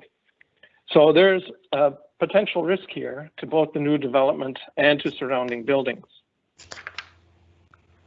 And if we skip the next slide and go to slide 51, wind impact study comments. A wind tunnel study to investigate the extreme weather events would clarify whether there are actual wind speeds that could be expected, and if so, it would provide guidance for mitigating these effects. As it currently stands, extreme weather events do pose a potential liability for the proposed development and surrounding buildings should future weather events manifest problems, and these should not be ignored. These events have happened in the past, and they will inevitably occur again in the future. Next slide, 52. You have 30 seconds remaining. Okay, so it is recommended that the further wind tunnel study be produced, and that it is recommended that higher than desired wind activity for the outdoor amenity areas be addressed as per the advice of city staff. On to the next slide, 53. There's also the further consideration of the status of the land on adjacent to the Amira building. And if we go to the next slide, 54, there's a photograph, an old photograph that shows back in the days of Nova Scotia Light and Power, Morris Street clearly leading into the parking lot of Nova Scotia Light and Power. So certainly historically that land was owned by Nova Scotia Light and Power, and therefore Nova Scotia Power. And so a question would be for what measures will be taken to advise Nova Scotia Power of the potential development on their land of an extension to Morris Street. And that concludes my presentation. Thank you. Thank you, sir. Leah Robertson, followed by Mary Chow. Leah Robertson, on behalf of Elizabeth Heffelfinger. Are you with us, Leah? Hi there. Can you hear me okay? We can hear you fine. We're on slide 55, I think. Perfect. So at 55, I'd like to take a couple moments to talk about affordable housing and open spaces. So we can move to slide 56 now. So in the municipal charter, there is a portion that discusses bonus zoning. And so in particular for variance 1 with the building height, this speaks directly to the requirement for affordable housing. And now you can read the bylaw there, but basically there's two forms that the requirement for affordable housing can take, either by integration into the plans of the building or by contribution or incentive, typically in the form of like some form of cash payment to the development. And that has been enforced since 2018. So that is something that the building would require in moving forward. And to my knowledge, it's not currently present or known about in the plans. If you move to slide 57, it further lays out the parameters for which this bonus zoning can take in relation to affordable housing. And so this really speaks to like overall just the public benefit, and that really Halifax is moving towards a market where it's harder and harder for young people and for low income people to be able to live in the city and much less the peninsula. And so it is important that public benefit incentives, and especially this affordable housing piece, is complied with in moving forward. If you move to slide 58, similarly to that is open space. And this speaks directly to variance 9, where there is essentially is that if there's one or more street line and whatnot, there needs to be some form of like open space requirement. And once again, in the plans, that's not something that we're seeing currently. And I think there's been so much construction in the downtown and the waterfront area that it is really important that some form of open space take place. And if you move to slide 59 rather, the bylaws themselves define what open space actually is. So, you know, open space can be a wide variety of things, from public parks to like recreational things, to historic sites, or to anything that really provides, once again, that public benefit and usage of the land, especially in an area like the waterfront that is so deeply important to, one, Haligonians, two, to tourists, and overall to our economy. And if we move to slide 60, this is really just demonstrating that in the plans, that the plans as is aren't creating any open spaces. And slide 60 is really just demonstrating the specific issue. But overall, I would just say that there needs to be the affordable housing incentive or condition applied with, as well as there needs to be a consideration about how this affects the public space for the public to be able to enjoy this area. And that concludes what I was going to say. So that would be on to Mary Chow next, subject to any questions. Thank you, Ms. Robertson. We'll move to Mary Chow, followed by Petra Moody and Ted Farquhar on behalf of... This is Mary Chow. Can you hear me? We can hear you fine, ma'am. Go ahead. We're on slide 61. Right. Okay. So I'm going to be addressing the traffic concerns. With the first, and we're referring to the traffic study that was provided for us by Ms. Chapman that was done for this building and property. So a lot of what we're talking about is referring to that study. We have reviewed the traffic study, and it didn't point out any kind of accessible handicap parking within those 229 spaces that are being allowed. The development and between requires a minimum of 5 accessible parking spaces in that 229. So this is one thing that we noticed was missing, and that's according to the land use bylaws of Halifax Peninsula, item 6, bracket 2A. On to the next slide.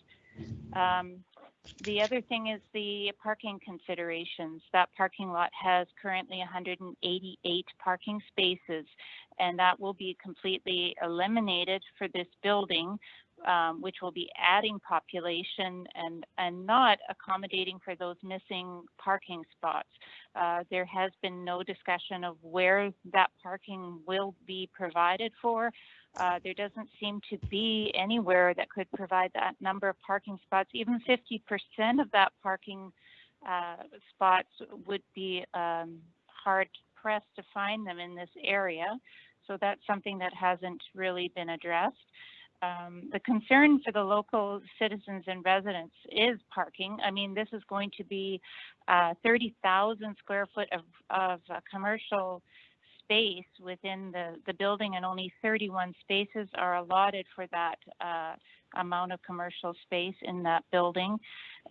And also the number of residents are provided with enough parking, it seems, but the rest is kind of a mystery where that's going to happen.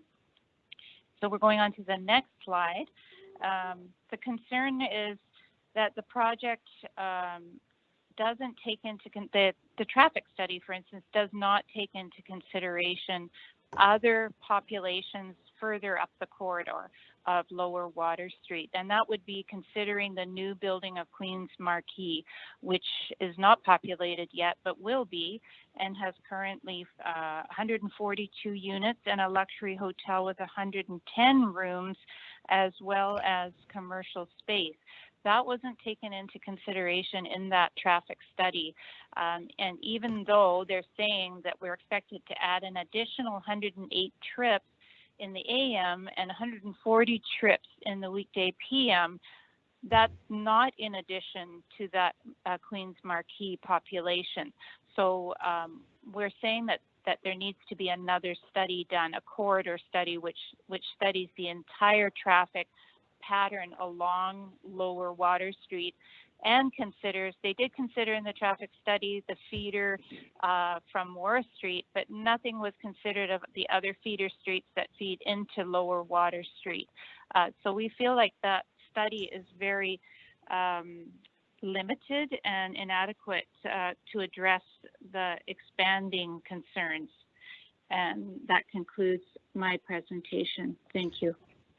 Thank you, Ms. Chow. I think we have Dr. Petra Moody and then Ted Farker. Is it Moody or Moody?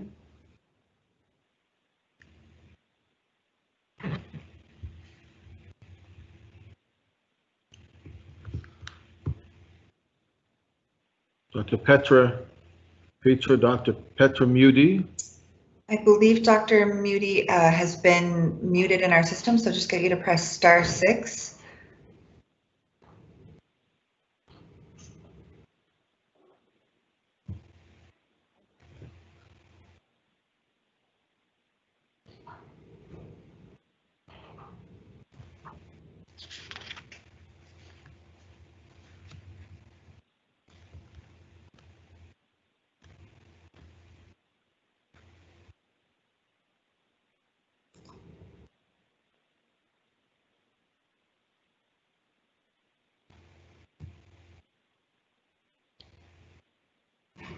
We're waiting for Dr. Petra Moody, followed by Ted Farquhar. Dr. Moody, if you can hear me, it still looks like you're muted within the system, so not on your phone, just by hitting *6 rather than the mute function on your own phone.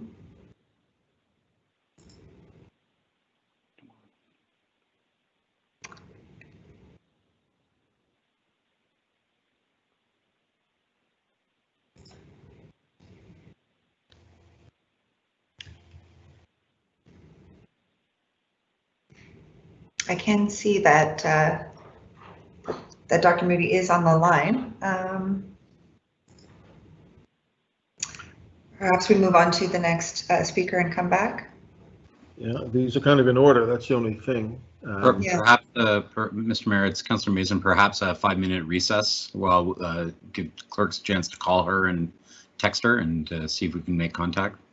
I'm just wondering if they could do that while we just hold on, because I want to take a break at 3. There's 2 more presentations as part of this big one, and then we have other speakers. So, Phoebe, can somebody just try to contact her? Yes, Mr. Mayor, we'll reach out and I'll let you know. I'm wondering, Ted Farker, are you on the line?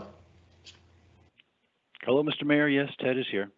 I'm wondering, I don't want to ruin the flow of the presentation, which we all have, but would it be okay for you to go ahead and then we'll come back and get Dr. Moody? Yeah. I'll admit I would rather have Dr. Moody speak because I can kind of wrap things up. Yes, I see that now. Okay. All right. Okay, so if we know she's there, yeah, somewhere. I think the people at the waterfront are actively trying to get her attention right now. Yeah. So maybe what we'll do is we'll just take 5 minutes then, and we'll get organized, and then we will take another break, probably a little longer break to give people a chance to get their legs going. So let's just take 5 minutes perhaps. By my watch, it's 2:45. We'll come back at 2 to 3 right on the dot. Please, councillors, don't go anywhere. If you go, then you can't be part of the deliberation. So let's just take 5 minutes and come back, okay?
Dr. Moody, are you there now?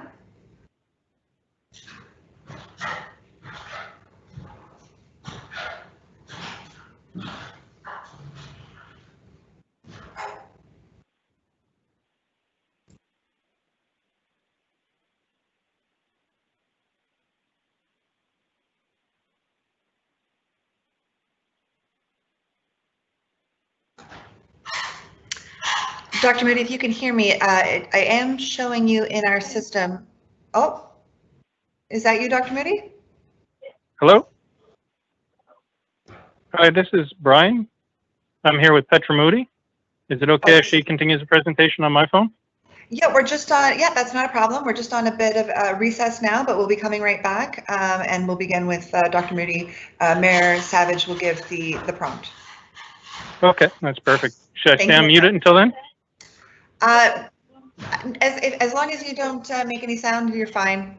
If there's any noise in the background, then yeah, we'll ask you to mute, but should be okay. Okay.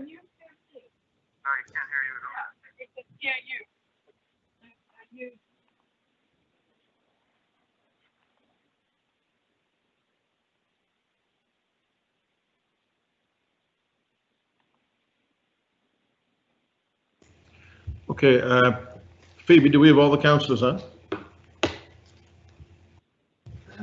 Just give me one moment here, Mr. Mayor.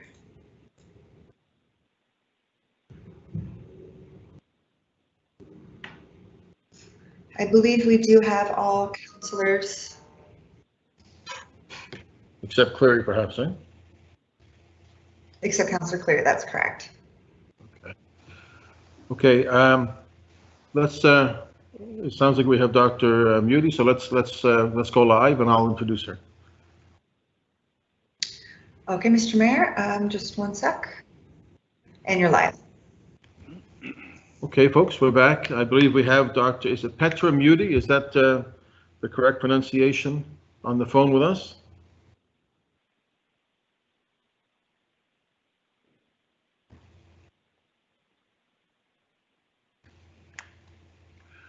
Do we have Dr. Moody on the phone with us?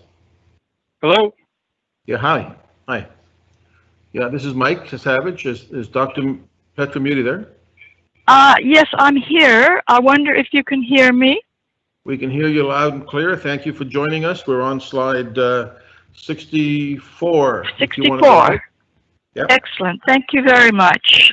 So I'm Dr. Petra Moody, 1326 Lower Water Street.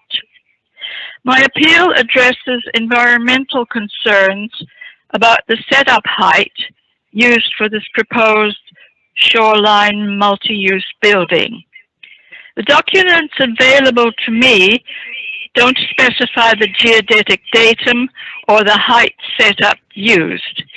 Is it 2.5 meters as for the Queen's Mark, which has been called the gold standard for Halifax, or is it the new 3.8 meters?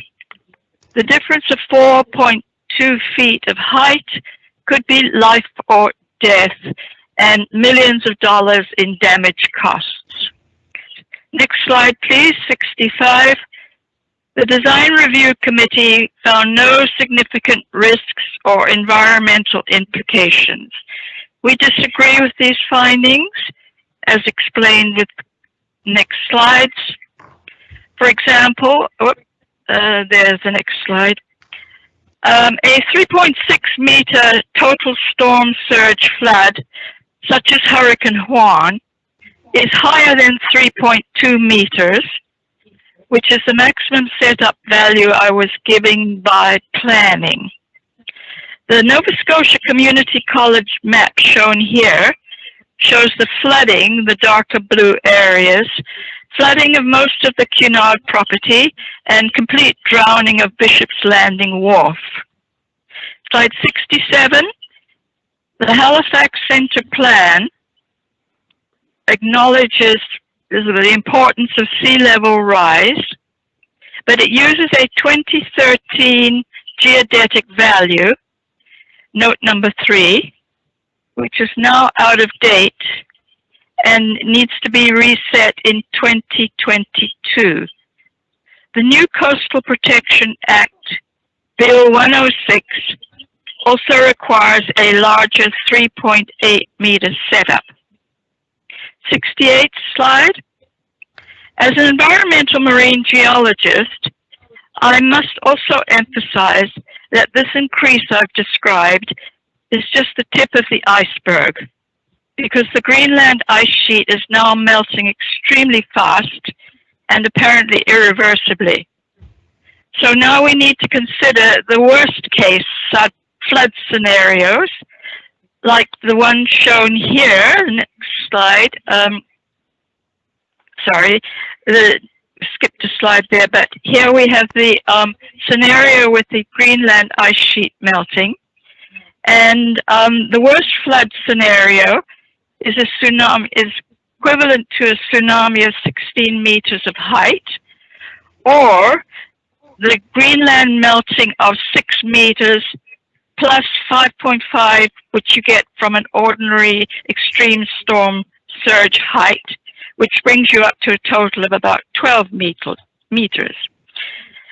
So this slide now shows the small amount of flooding that the 3.2 meter setup provides, or accommodates is a better word, compared to the storm surge maximum when Greenland ice melts, adding another 6 meters.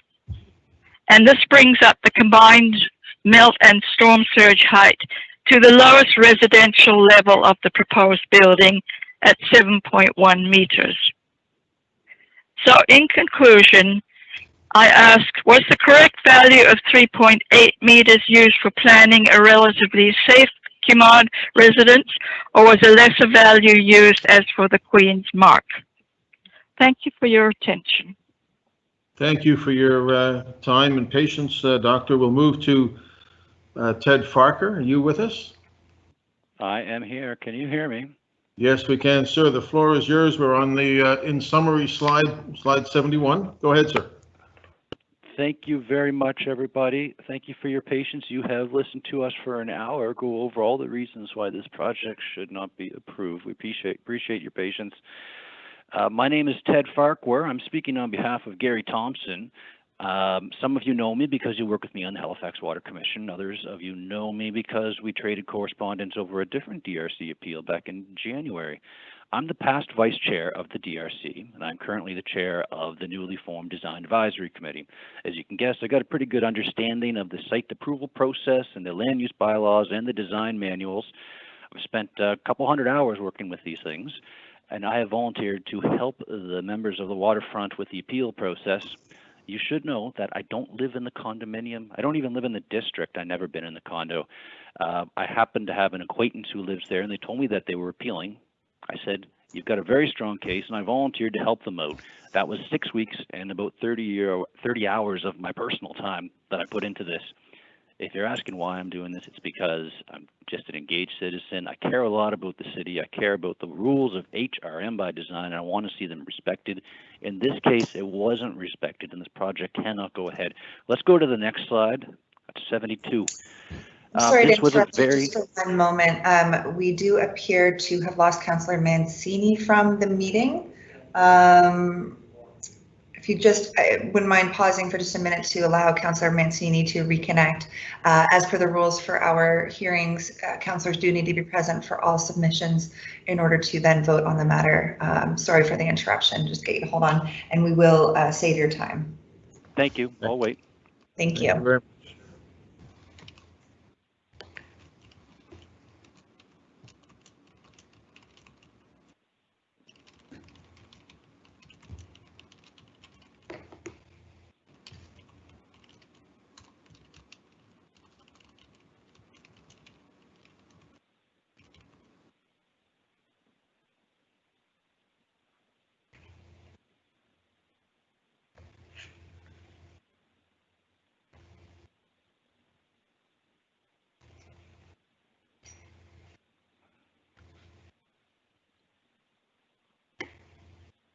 Can you confirm how much time I've used up so far?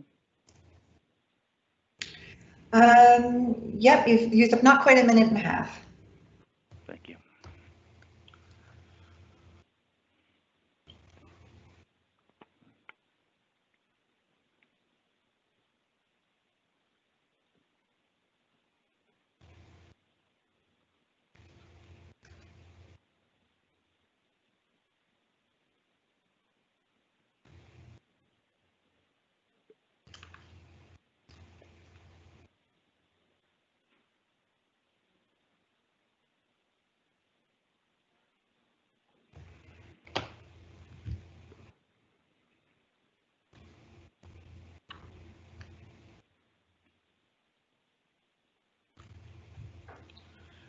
We are live, are we,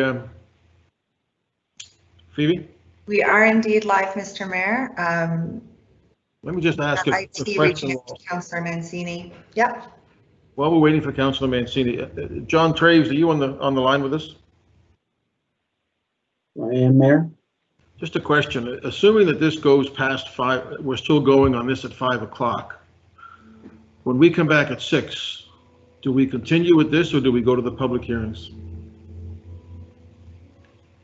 We have the public hearing scheduled for 6 o'clock. It would be helpful if we've closed this public hearing before we open another one.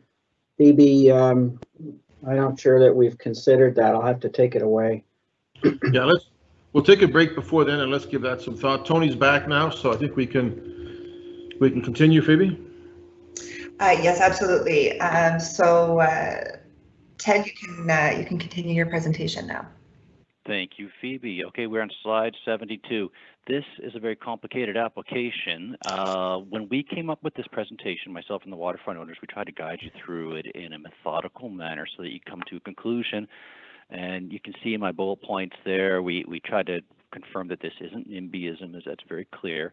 We talked about the city staff report. We talked about the irregularities at that DRC meeting. And then we focused on the meat of this meeting, which is really the variances and the qualitative aspects, both of which this application fails. I think we've made a very strong case, and this should be an easy decision for you because the project did not follow the rules. Therefore, it must be denied. Let's go to slide 73, please. Your duties. This was covered off by Jennifer pretty clearly. You follow the same process as the DRC. So you have to know and understand the land use bylaws and the design manual and apply them to the qualitative aspects and the variances. Not just the variances, but also things like whether or not Lower Water Street is active enough and whether or not prominent civic frontage requirements have been met. Slide 74. There was a little bit of a concern on my behalf that there might be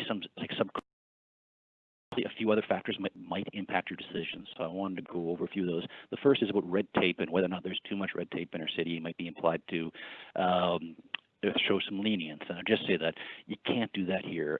If there's too much red tape, then what you have to do is change the rules. But we don't do that. We have to enforce the rules that are present today.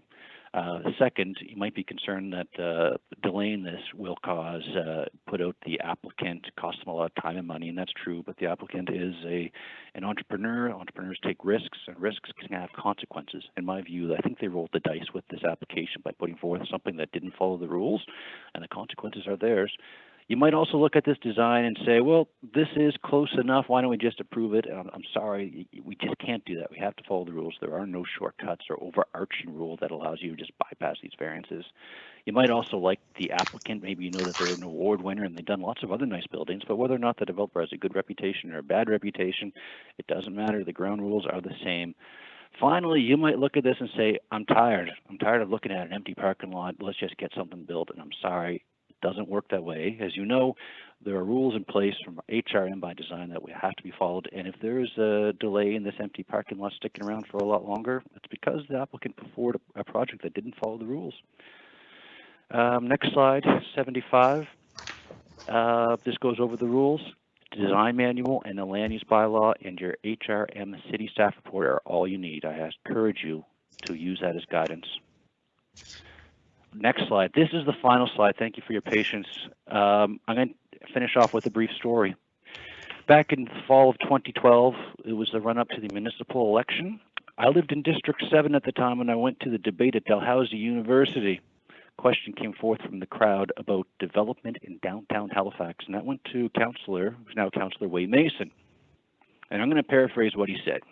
Mr. Mason said, look, when it comes to development in downtown Halifax, we've got HRM by design, and we're going to stick to our guns. So, to you, Mr. Mayor, and to you, members of council, I'm asking you, please, stick to your guns and accept the appeal. Thank you very much. Thank you, Mr. Farquhar. So I think that brings to an end this sort of joint effort on that proposal, and I think with a couple of small exceptions, it went very well. So we thank all those speakers. Now we have a number of other speakers on the list who we'll go through before we take a break. There's another 5 or maybe 6, 8, 10. 1, 2, So, Mr. Mayor, just to let you know, for these names, these are people that are registered appellants and are therefore do have an opportunity to speak if they so choose. However, they have not indicated to the clerk's office that they do wish to speak. So we may not have anyone wishing to speak, but we'll just go through the names if you don't mind. Yes, we will go through them. So I've got Robert and Ronaldo McDonald.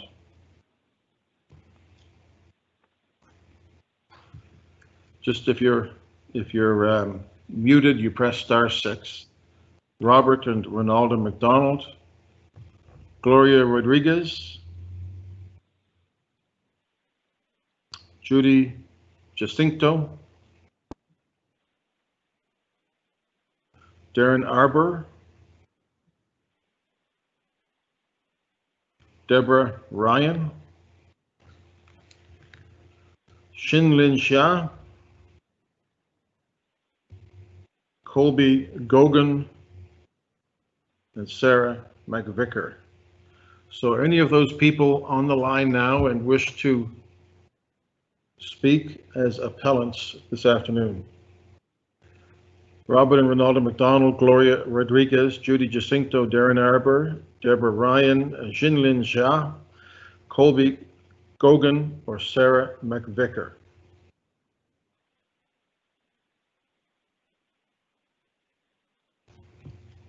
Not hearing any of those folks.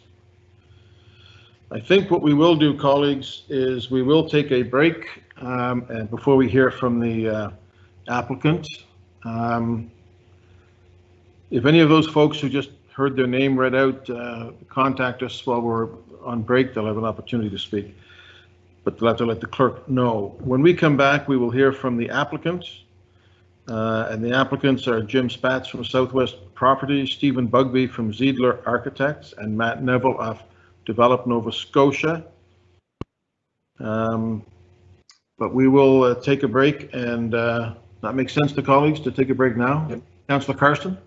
Yeah, thank you very much, Mr. Mayor. I'm a little confused. Perhaps you could ask Mr. Mayor Phoebe just to reiterate why the other people registered. I thought that you only registered if you did want to speak. Absolutely, Councillor. Mr. Mayor, through you to the Councillor.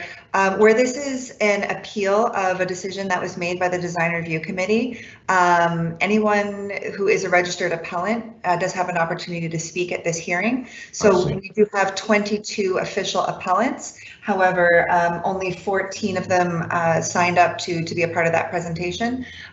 We have provided the call-in information to the other appellants in case they wish to provide a verbal submission, but I do not believe that they've chosen to take us up on that offer. Perfect. Thank you, Mr. Mayor. Thank you, Phoebe.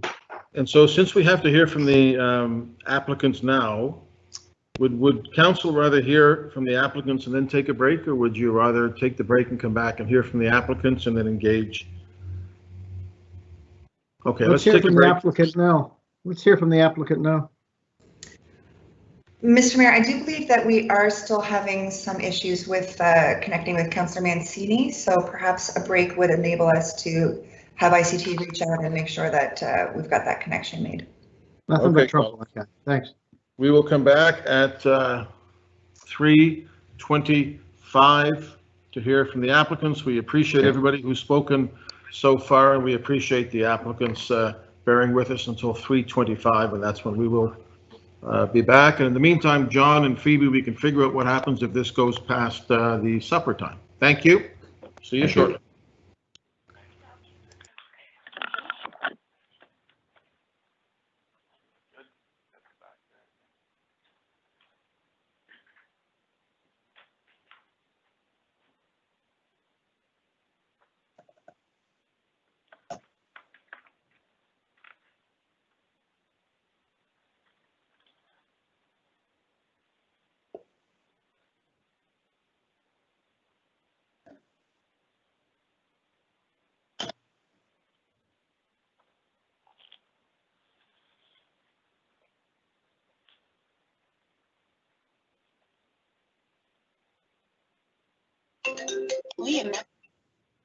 All right.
just did the same thing that quit on my laptop.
Is there anybody back yet?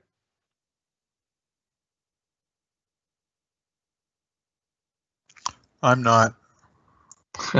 See, funny, the reason I asked that, man, is I was on a Zoom call late yesterday afternoon, and even though we're on Teams, all of the phone numbers.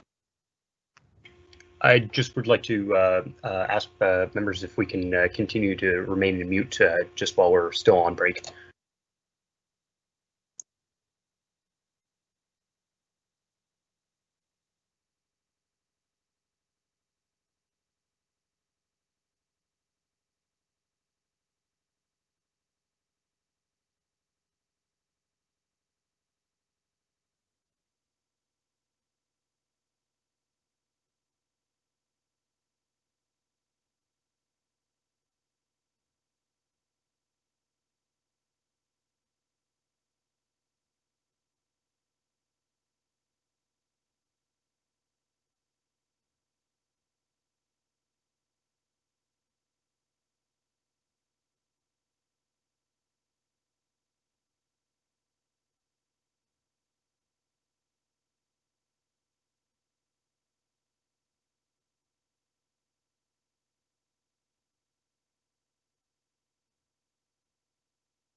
Okay.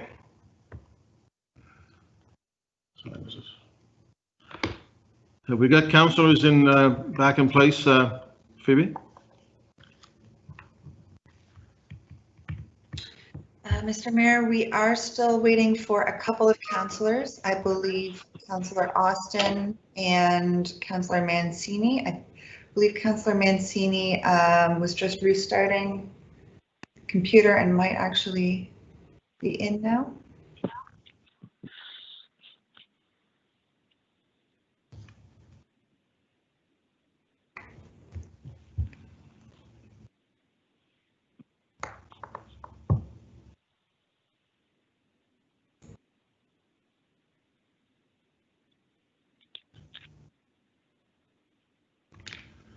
Okay, I think Tony's back in.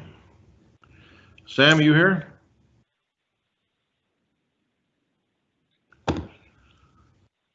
I'm back, Mr. Mayor. It's Tony.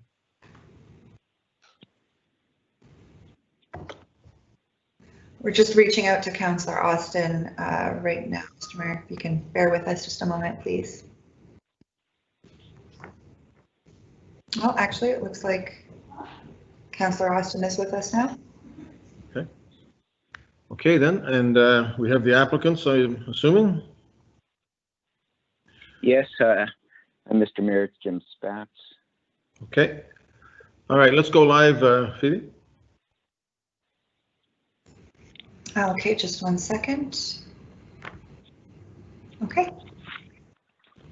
Okay, we're back.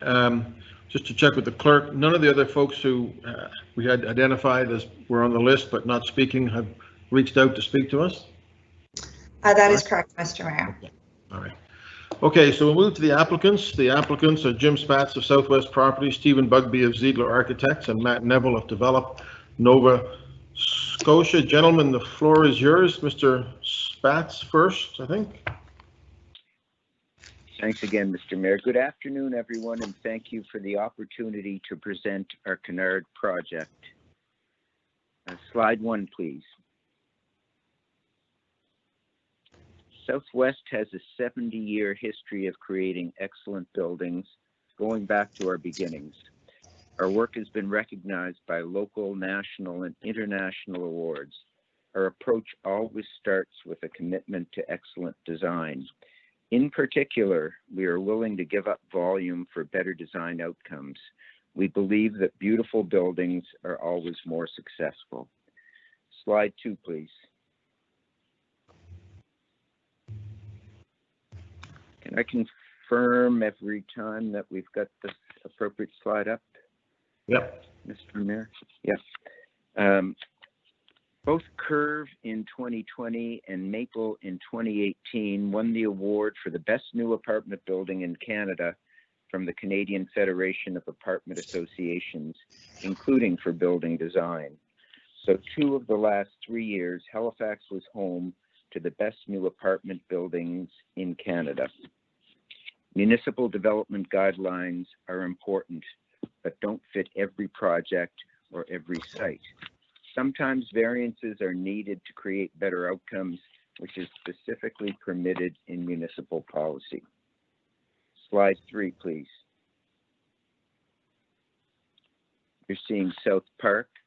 South Park's 14 variances were approved by the Design Review Committee. Note the geometric and sculptural design of these buildings. Southwest reduced the volume by 15% from what was permitted. Slide 4, please. Here's Maple. Note the strong geometry as well as the sculptural wing on the north face. Maple's 12 variances were approved by the Design Review Committee.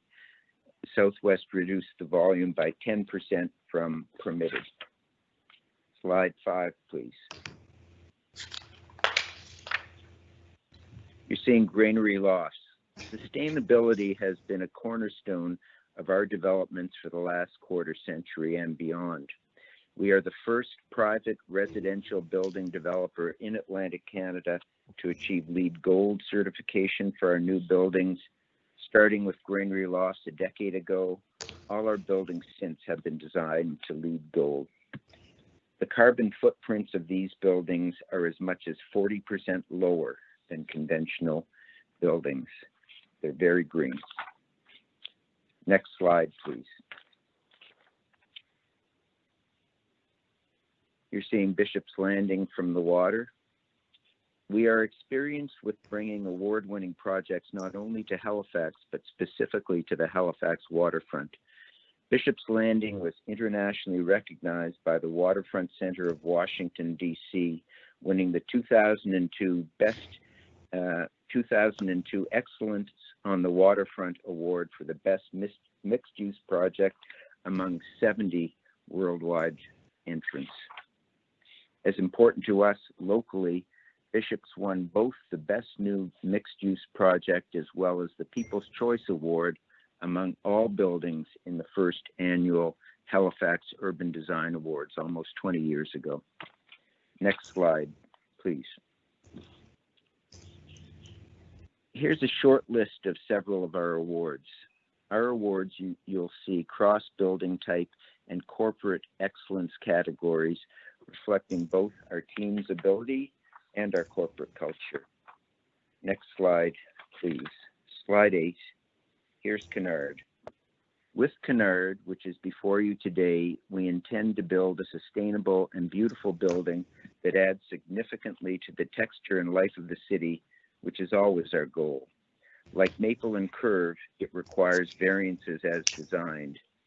We had requested 9 variances, 4 of which were recommended by staff and 4 that were approved by design review, leaving 1 that DRC liked and resulted in a motion sent to council regarding amending the rules regarding variances for balconies and setbacks. We are 22% below permitted maximum volume. Our architect's going to touch on this, but I want to say that again. We are 22% below the maximum permitted volume allowed. Municipal policy specifically permits variances in the interest of better outcomes, and we believe this design is a significantly better outcome. Kennard's design is geometric, with a smaller building running along Lower Water Street through a larger building that runs to the water, and also sculptural, terracing back from the water like the sail of a ship. Next slide, please. Just before, sorry, if we could stay on that one, just before I go on, I want to talk for a minute about Lower Water Street retail. I'd point out that both corners of our building along Lower Water Street are animated by significant spaces that will attract lots of people. The main entrance to our building, which will also be a display of Kennard memorabilia, accessible to the public, and the main entrance of one of our two large restaurants. Our judgment is that the slope of Lower Water Street in between mitigates against successful retail. Look across Lower Water Street at Waterfront Place, which shares that slope and has no retail at grade. With regard to Kennard, the flat part of the site is on the water side, whereas there is retail that occupies the entire grade level. Southwest, in fact, has pioneered in Halifax retail at the base of multi-unit buildings. Look next door at Bishop's Landing. Look at Maple at Hollis and Sackville, Curve and Pavilion on South Park. We are outstanding mixed-use developers. But building retail where it's not viable and would stay vacant doesn't add to animation. It's the opposite, empty spaces. Next slide, please, which is slide 9, showing the Muse space, which recently opened at South Park. And at the end of it, you're seeing a beautiful sculpture by John McNabb, The Spiral Curve, which we just unveiled the week before last. But I want to talk about public space. And just before I show you how we approach the public space at Kennard, here's what we did at South Park between our two buildings, Curve and Pavilion, with the YMCA at the bottom of Pavilion. Our Muse provides a through block connection from South Park across Annandale to Dresden Road.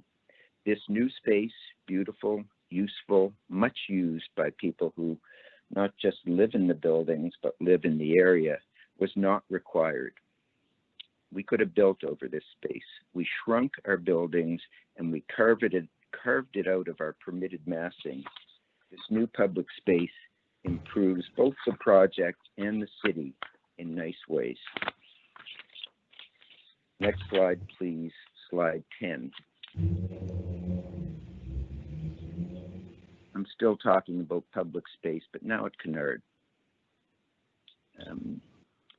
Develop NS, at the time Waterfront Development Corporation, put out an RFP with this building massing that you're seeing for the Kennard site. Note how similar the massing is to ours. Note how the idea, and that RFP came out in late 2012.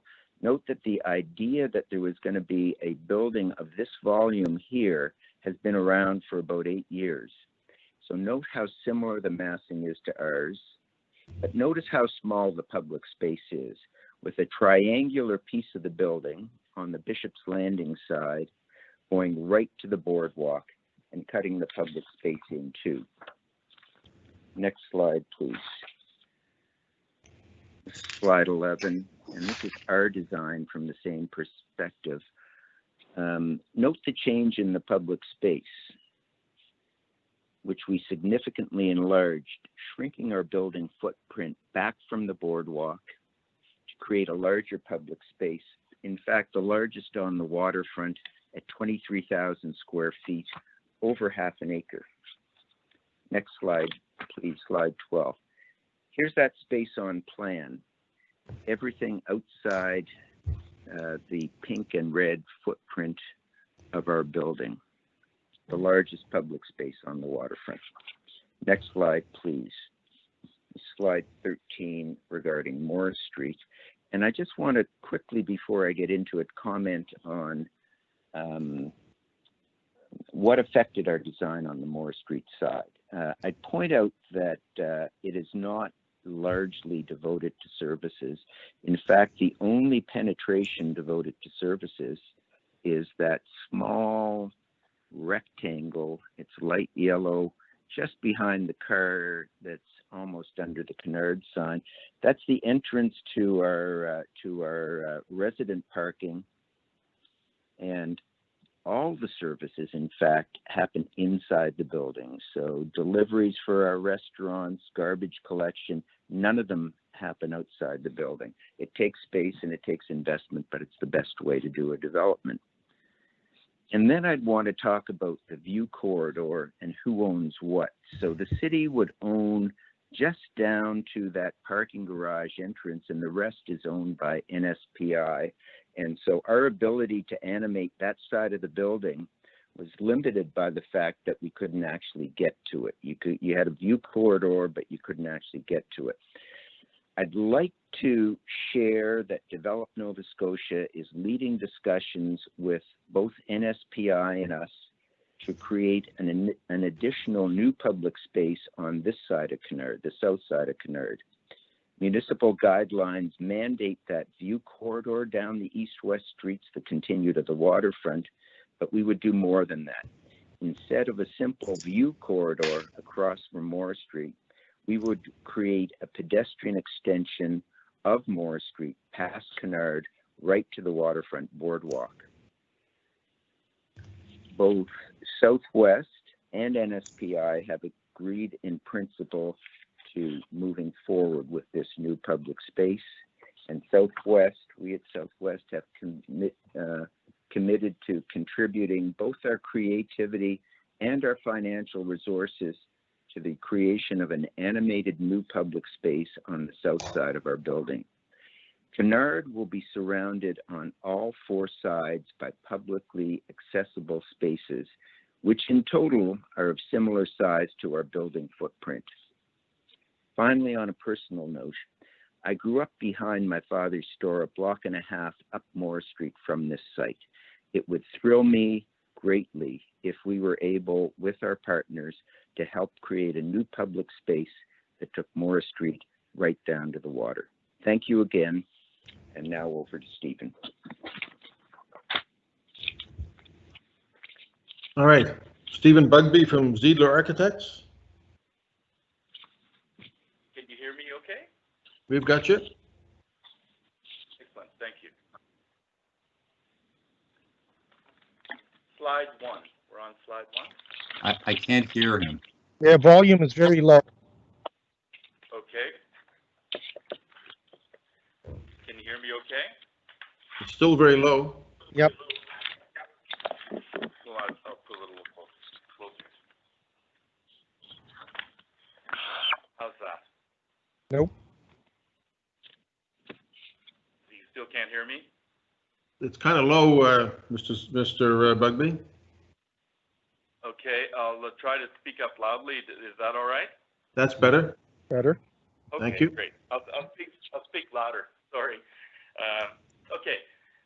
We're on slide 1. We've got it at slide 13, I think. So.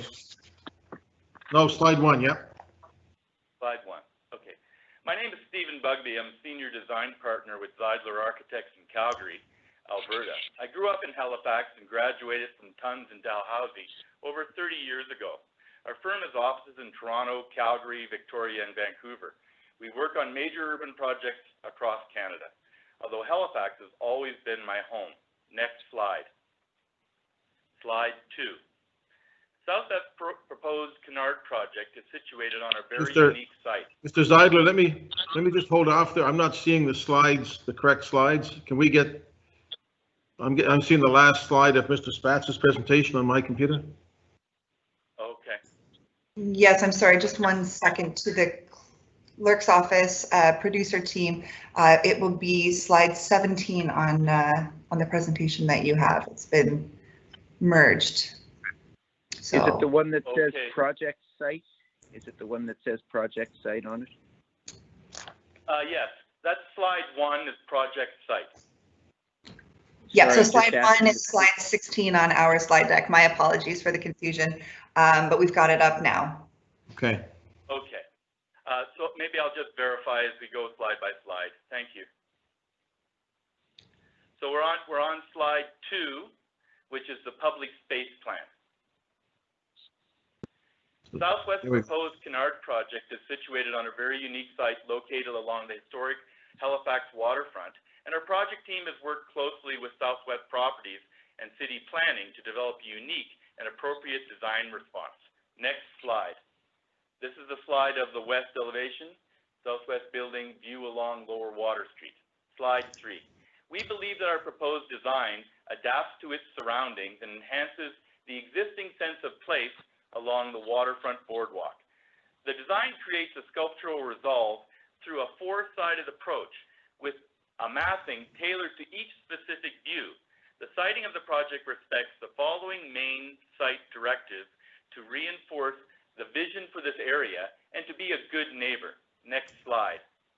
This is a view of Lower Water Street. Slide 4. It activates the street.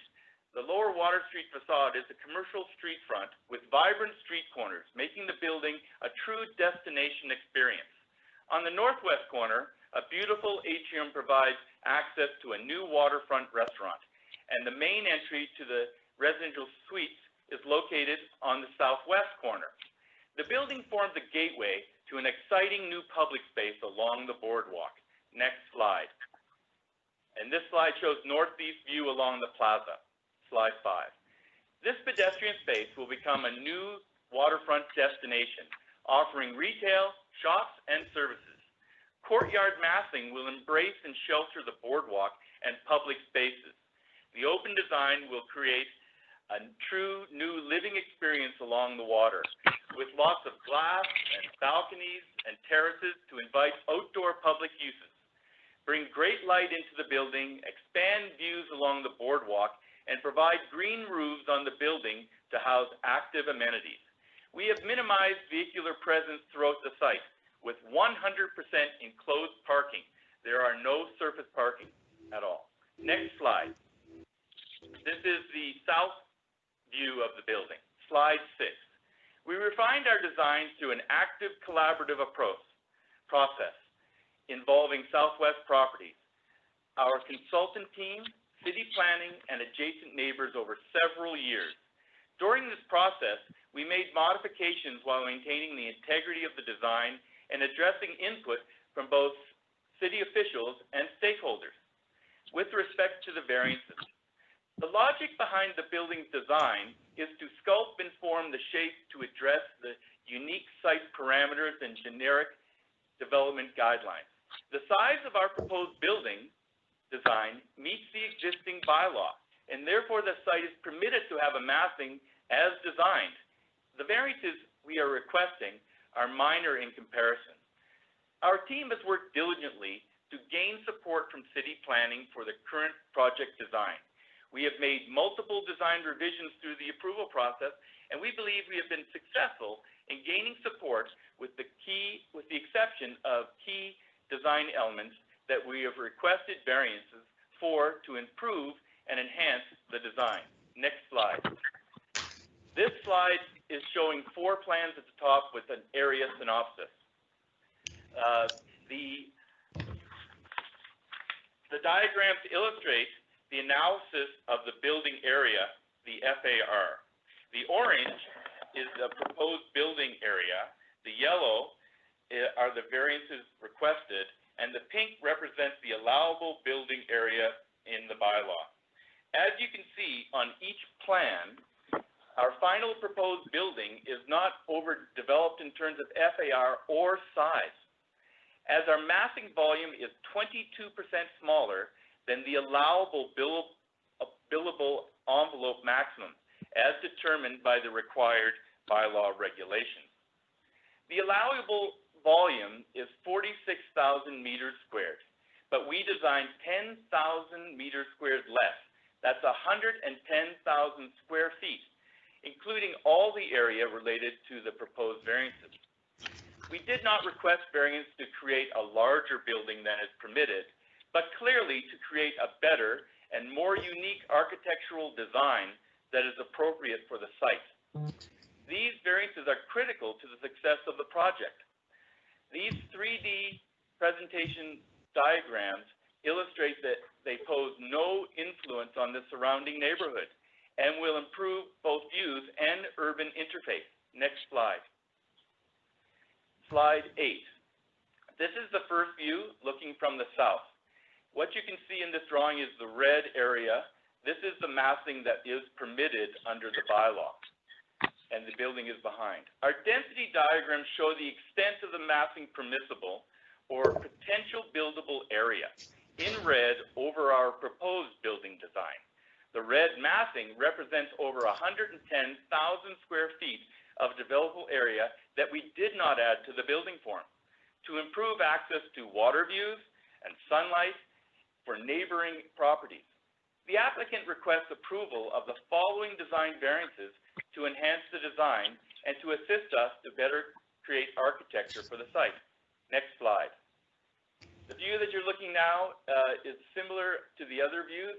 The red represents massing areas that we could have extended. Where you don't see the red, these are areas that are variant. These are areas that we've added. But as you can see, there's a large part of this that is red that we could have extended more massing along the lower Water Street. Next slide, please. This is the area diagram for the public space along the waterfront. And as you can see by the extent of the red, we could have built further into the waterfront area, and we could have covered over half of the plaza. You also see the lower Water Street red massing, which shows the extent of the building that could have happened. Next slide, please. And the following is the layout for the south view, and as you can see, the extent of the massing is in red around it that could have happened. Next slide.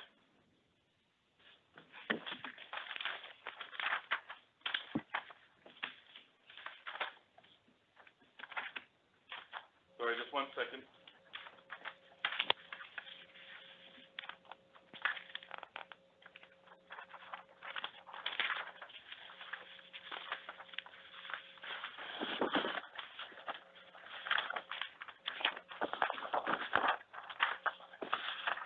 Slide 12. Variances 3, 4, 6, and 8 relate to the shape of the upper length of the building and is set back from the waterfront. The image on the right relates to the variance number 3 and illustrates the concept of two slender towers versus our designed single terrace massing on the left. It clearly demonstrates that two slender towers are not possible due to the bylaw regulations and setback constraints, including height restrictions and required setbacks. These elements result in stubby towers and spacing between the building at an absolute minimum of 23 meters. This building form does not improve views, but instead results in bulky and cluttered design form. In the image on the left, illustrating variances 4 and 8, related massing length, the terracing element is shown in red, has a minor effect on the views from adjacent buildings. In comparison, the permitted mass depicted on the right reduces the view significantly. Next slide. In slide 13, variances 4 and 8, view lines following the bylaw setbacks. This is what's permitted under the bylaw. Next slide.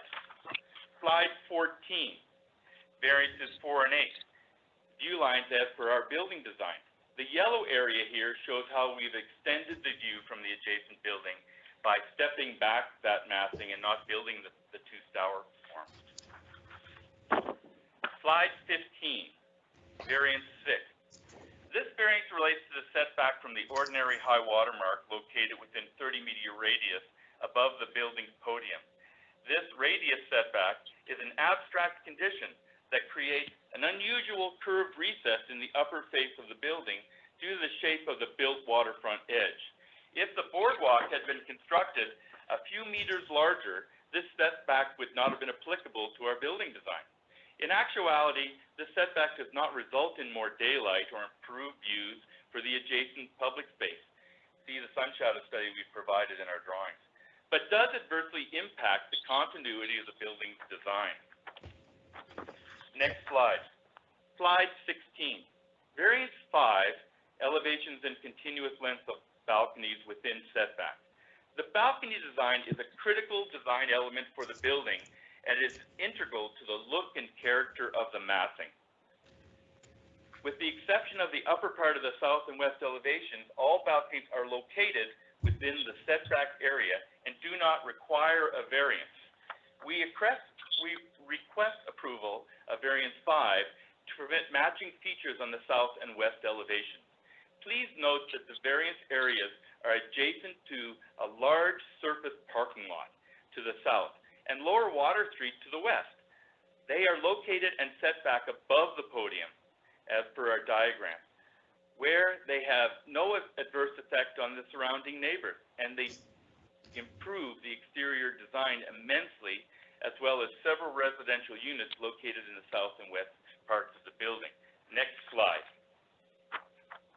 Slide 17. On slide 17, you can see the difference between the balconies. On the left-hand side, you see the design of our balconies, and on the right-hand side, you see when they're broken down, covering less facade. As you can see from view planes, you can understand that the view from the Lower Water Street will remain the same along the Morris Street corridor. Slide 18. Next slide, please. What you see from the massing design here is the difference between continuous balcony design and the broken up balcony design. And as you see, we believe, and DRC had agreed with us, that this is a much nicer design quality for the building. Slide 19. We believe our current design fits within the intentions of the Downtown Halifax Design Manual. We believe that the quality of the design, its massing form, and materiality will add in an incredibly positive way to the inherent sense of place of Halifax waterfront and the surrounding neighborhood. We hope that Council can appreciate the care and deliberation our development team has taken to produce this design and the intrinsic architectural integrity in our proposal, and approve our design as crafted. We are here before you today to seek Council support for the Southwest Canard Waterfront Project. Over the past year and a half, we have worked diligently with planning to attain support for a few key design features vital to the integrity of our design project. The design of our project has been modified to adapt to numerous bylaw criteria imposed on the site. We started originally with 12 variances, and we currently need your consideration for the last 9 variances, 5 of which are unsupported by planning. We hope that you will see that the remaining variances requested, while having the critical effect... Mr. Bugbee, I'm going to have to stop you there. I know there's another presenter, and we're getting very low on time. So I'll just ask you to wrap up very quickly. Okay, I'll just finish my sentence. Thank you. Have minimal influence on the surrounding neighborhood, and in all situations, the variance improve views and urban interface. We presented to the Design Review Committee, and they expressed full support for our design as presented, with the approval of variances required to assure success. Unfortunately, it was not within their capacity to approve the final variance needed to provide continuous balconies. Thank you very much, Council. Thank you very much. Mr. Neville, are you with us? Matt Neville from Develop Nova Scotia. Yes, I'm here. Can you hear me? I am. We're getting low on time, so you're going to have to move pretty quickly, but go ahead. Yeah, I'll be quick. So thank you, Mr. Mayor and members of council. My name is Matt Neville. I'm a planner with Develop Nova Scotia. Sitting close to me, but not too close, are Jennifer Angel, President and CEO of Develop Nova Scotia, Peter Bigelow, Vice President of Planning and Development, and Kristen O'Toole, the Senior Manager of Planning. Just to start, who's Develop Nova Scotia and why are we here? We're formerly Waterfront Development Corporation. In the past, our activities were generally limited to the Halifax waterfront, but today we are also active in Lunenburg and Dartmouth as property owners. We're also the lead on the Internet for Nova Scotia initiative and are currently working on projects with community partners in Louisbourg, Peggy's Cove, Inverness, and other locations throughout the province. Our approach to our work is simple. We aim to build places that attract people. We strive to co-create places and communities with community to meet the needs and expectations of both residents and visitors. In the case of this project, we're the landowner and will remain so. Southwest Properties will hold a long-term lease to construct and manage the building, and we will construct, operate, and maintain the public space. Next slide, please. Kennard is a strategic site for us. The property was acquired by WDCL in 1998 from the S. Kennard and Company Limited, and some remediation was done given its previous industrial use. In 2001, a waterfront open space and development plan was completed, which recommended it be considered as a bookend site to Purdy's Wharf on the waterfront. The plan proposed 2 buildings of up to 17 stories on the property. Following much public consultation, HRM by design was approved by council in 2009, which established a similar vision and height maximum on this property. WDCL subsequently carried out concept development in 2011 and 2012 in preparation of putting this property out to market. The preliminary concept was presented to the public and to the DRC in 2012 for input prior to the release of the RFP. This concept formed the basis of the RFP and is generally consistent with the proposal before you today.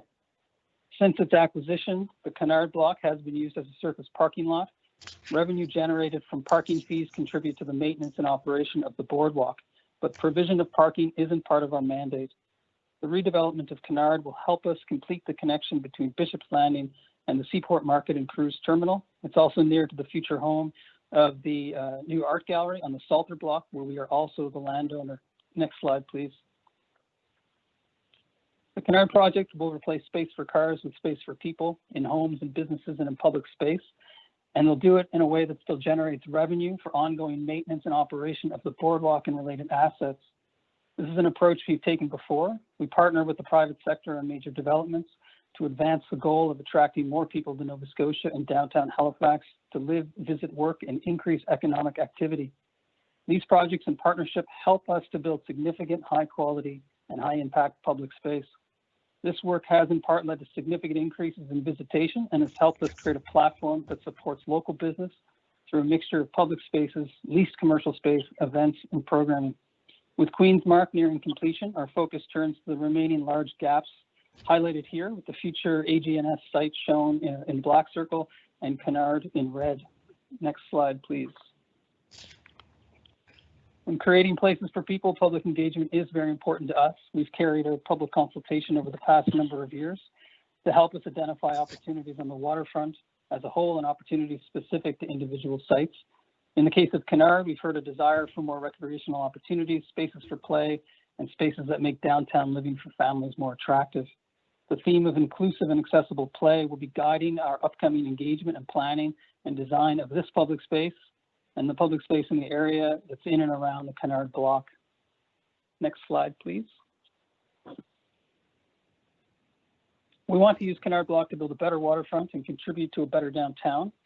Our approach to the site is to think about it as much more than the site itself. We're using this opportunity to not only build new public space, but to also improve some existing spaces that today have limited appeal. We want to make the larger area a more inclusive and accessible place for all Nova Scotians. In addition to a new plaza within the subject property, which is shown in the solid pink line on the diagram, the orange and the blue dashed lines represent the total area that we aim to renovate and improve through this project. This additional area includes an existing marina, a former helipad, which is home to the drunken lampposts, and the Morris Street View Corridor, which is shown in blue. In total, Develop Nova Scotia is planning to invest in approximately 2 acres of publicly accessible waterfront space, half an acre on the site, and an additional 1.5 acres on abutting and adjacent lands.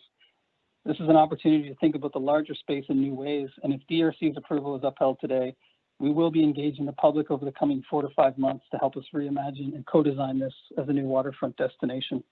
Next slide, please. There's 1 minute left, Mr. Neville. Yeah, that's fine. I just have 2 quick slides left. As we enter into our design phase for the public space, the Morris Street corridor is of particular interest, which is highlighted in red.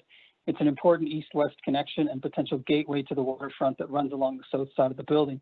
And I'm just going to really quickly touch on the approach to the view corridor on the last slide, because it has been mentioned by both the appellant and the applicant to date. Next slide, please. So the view corridor is off-site and is not subject to a site plan approval. However, we do envision the Morris Street corridor as a shared use access and gateway with the potential for a terminus plaza or a strong node where it meets the boardwalk as encouraged by policy in the downtown Halifax plan. The challenge for us is that the land is owned by Nova Scotia Power. It's not owned by Southwest Properties. It's not owned by Develop Nova Scotia, and it's mostly not a public right-of-way. This makes it unique compared to other view corridors and is a complicating factor that's not addressed in the waterfront view corridor policy in the downtown Halifax plan. Southwest Properties and Nova Scotia Power have committed to working with us to build a better gateway through Morris Street, which may include ways to better integrate the building at grade along the corridor. DRC's approval includes explicit support for this work as well, subject to an agreement with Nova Scotia Power on the use, construction, and maintenance of the site. We have done similar agreements like this before with Queen's Mark. We worked to improve the Prince Street waterfront view corridor in cooperation with the Maritime Museum of the Atlantic and Arma Group. And these are the images you see on the right, and construction is now nearing completion. This work was largely done during construction, so we're confident that this can also happen with Kennard following site plan approval and run concurrent with the permitting and construction phases. This will be part of our design and engagement work for the public space component of the project. And we do hope to start this work in October, pending the outcome of this appeal. And that is the end of my presentation. I really do appreciate the time, and I am happy to answer any questions. Okay, thank you, Mr. Spatz, Mr. Bugbee, Mr. Neville.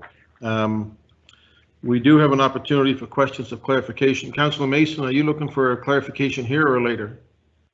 I have some questions for staff when we get to that point, Mr. Mayor. Okay, we'll come back to that. Councillor Austin on clarification here. Yes, thank you, Mr. Mayor. My question is just around the dynamic of Develop Nova Scotia and the developer. In the developer's presentation, we're shown the area that they could fill in theory, under the land use bylaw. And I'm just wondering, from a Develop Nova Scotia point of view, when we're looking at spaces along the waterfront, how do they approach these sorts of discussions? Because I mean, I don't think many buildings actually fill the entire theoretical area that they could potentially build. That's for development. Yeah, am I able to speak to that just before develop? So I just take you back to that RFP slide, Councillor Austin, and if you remember, the massing in that RFP included a large triangle on the south side of the building that went right to the boardwalk, and we could have taken that. That was what Waterfront Development Corp put out, and we didn't. We pulled back and straightened the face of our building and created both a larger public space and a coherent public space, not one divided in two. Okay. Can I clarify? Councillor Austin?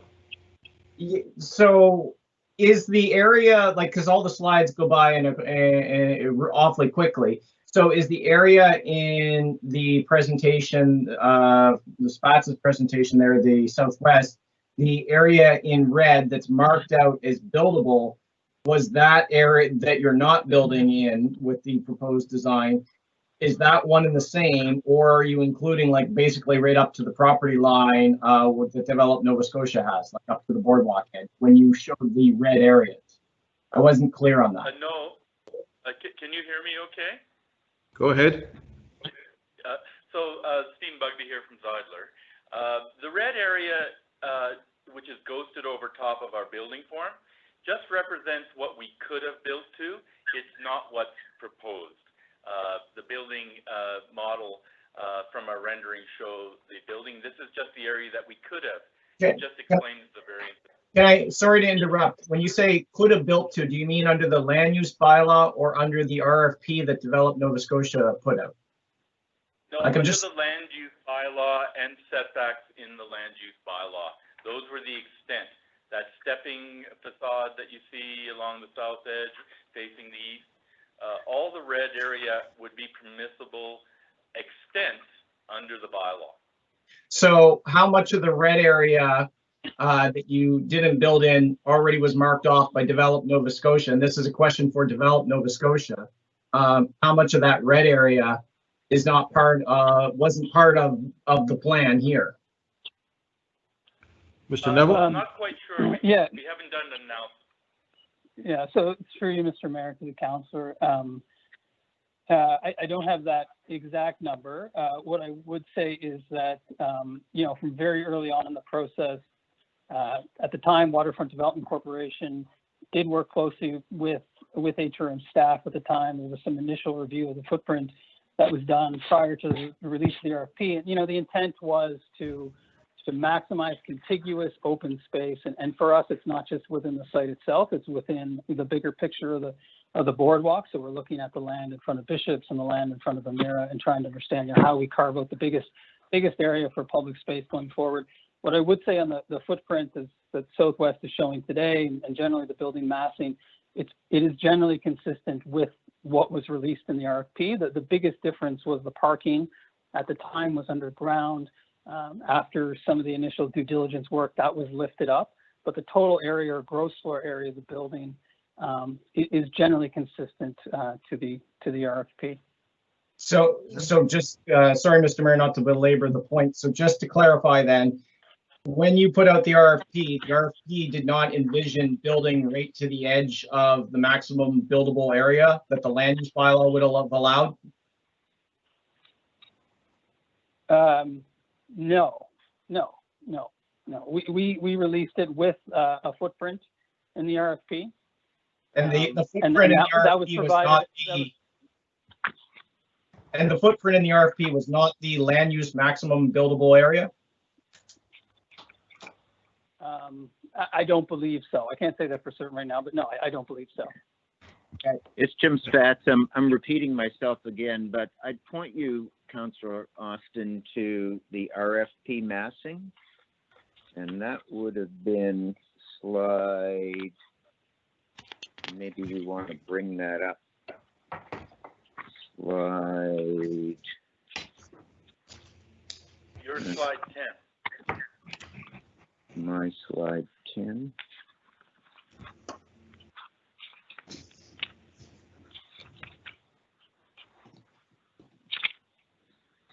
Sorry, I'm real slow.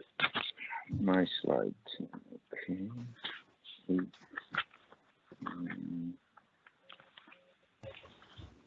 10, yeah. My slide 10. Look at that closely, and you'll see a triangle that goes right to the boardwalk on the south side of the building. That was Southwest's first response, and this was an iterative process. It was our first response in our with regard to the RFP. Our first response was to shrink that triangle down to nothing. So there's no question that with regard to the original RFP, our building footprint got smaller. Are you looking at the slide? It's on the screen. Yeah. Do you see how that triangle, it's got a little bit of blue on the left, it's got green on the roof. It's not quite a triangle. Do you see what I mean? And that was Southwest's proposal. That was not in the RFP. It was to shrink the footprint of the building and enlarge the public space. Okay, we see that. Councillor. For clarification, I'm sorry, on slide who is this? 7, Stephen Bugby from Zeidler. Okay, just as long as you're addressing the question of the councillor. I am. Should I speak? Just to let you know, if you turn to slide 7 from my presentation, there's an area synopsis, and there are 4 diagrams on that slide. That diagram will show our footprint of the building, and in pink shows the area that we could develop in the bylaw. So, and that's where I've been confused on this, is because on one hand, we're talking the Develop Nova Scotia RFP that, as far as you can see, never meant to build to the maximum area that you could under the land use bylaw, but then the boxes are based on the land use bylaw, not the Develop RFP. It makes it somewhat confused. And so that's simply what I was trying to get to the bottom of. Okay. Yeah. And you're correct. We didn't do an overlay of those two things. but this diagram shows actual bylaw setback and our building, so you can see the difference between the two. Okay, thank you. Councillor Zarowski? Thank you, Mr. Mayor. Thank you, gentlemen, for the presentation. Thank you all for the good questions. I'm curious, what do you expect the lifetime of this building to be? Oh, at least 100 years. We're signing a 99-year lease.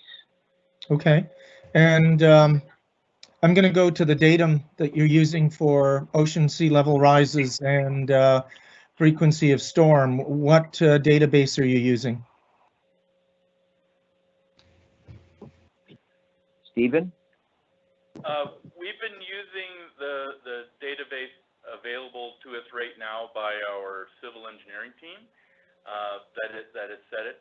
But maybe I can explain to you what we've done to the podium of our building to mitigate any potential problems. So what we have is our entire lower floor is all has the ability to take on water and then drain it over time. So it acts as a large cistern.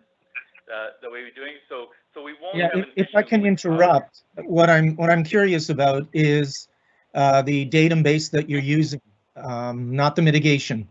I understand there are different mitigations, but I would like clarification on the database that you're using, what years you're using, and where you're going with it. Is that information available tonight? No, we'd have to provide that because I'd have to go back through our civil engineering team. We had a datum, a set height that we designed our second floor to, essentially where the residential entrance is at Morris and Lower Water, and that's the ultimate 25-year datum that element stays above the high water at the storm surge. So yeah. That's so how it's we're Jim designed. Fact, if I could just interject, so I can, and I'm not a designer, so I can tell you that it's a higher grade level than Bishop's Landing, and let me tell you how Bishop's Landing has performed with regard to both hurricanes and storm surges. And I know we would have heard from one of the speakers how Waterfront Place had water infiltration.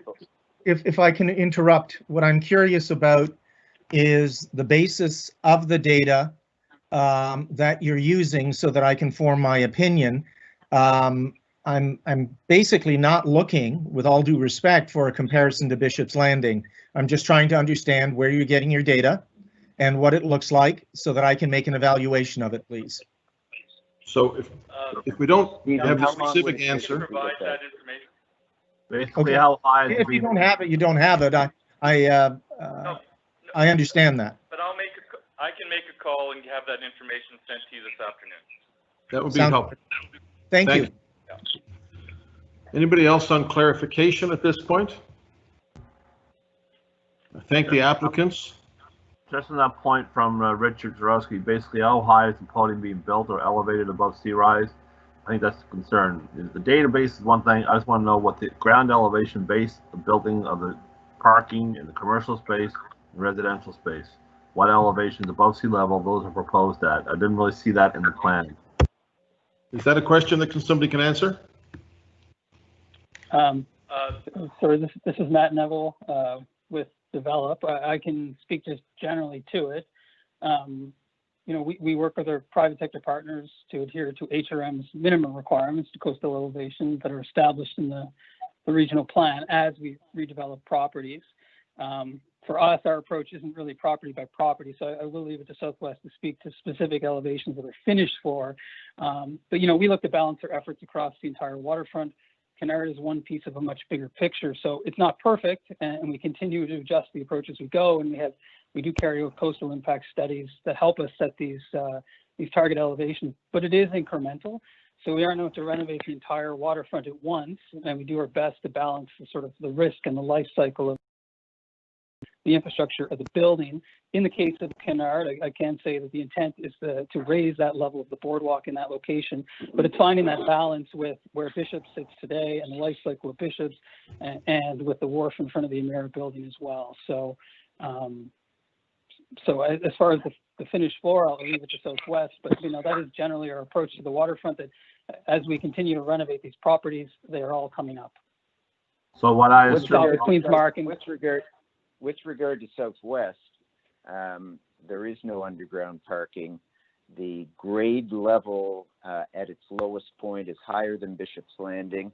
And if I can just tell you how Bishop's Landing has performed, because it was built very well.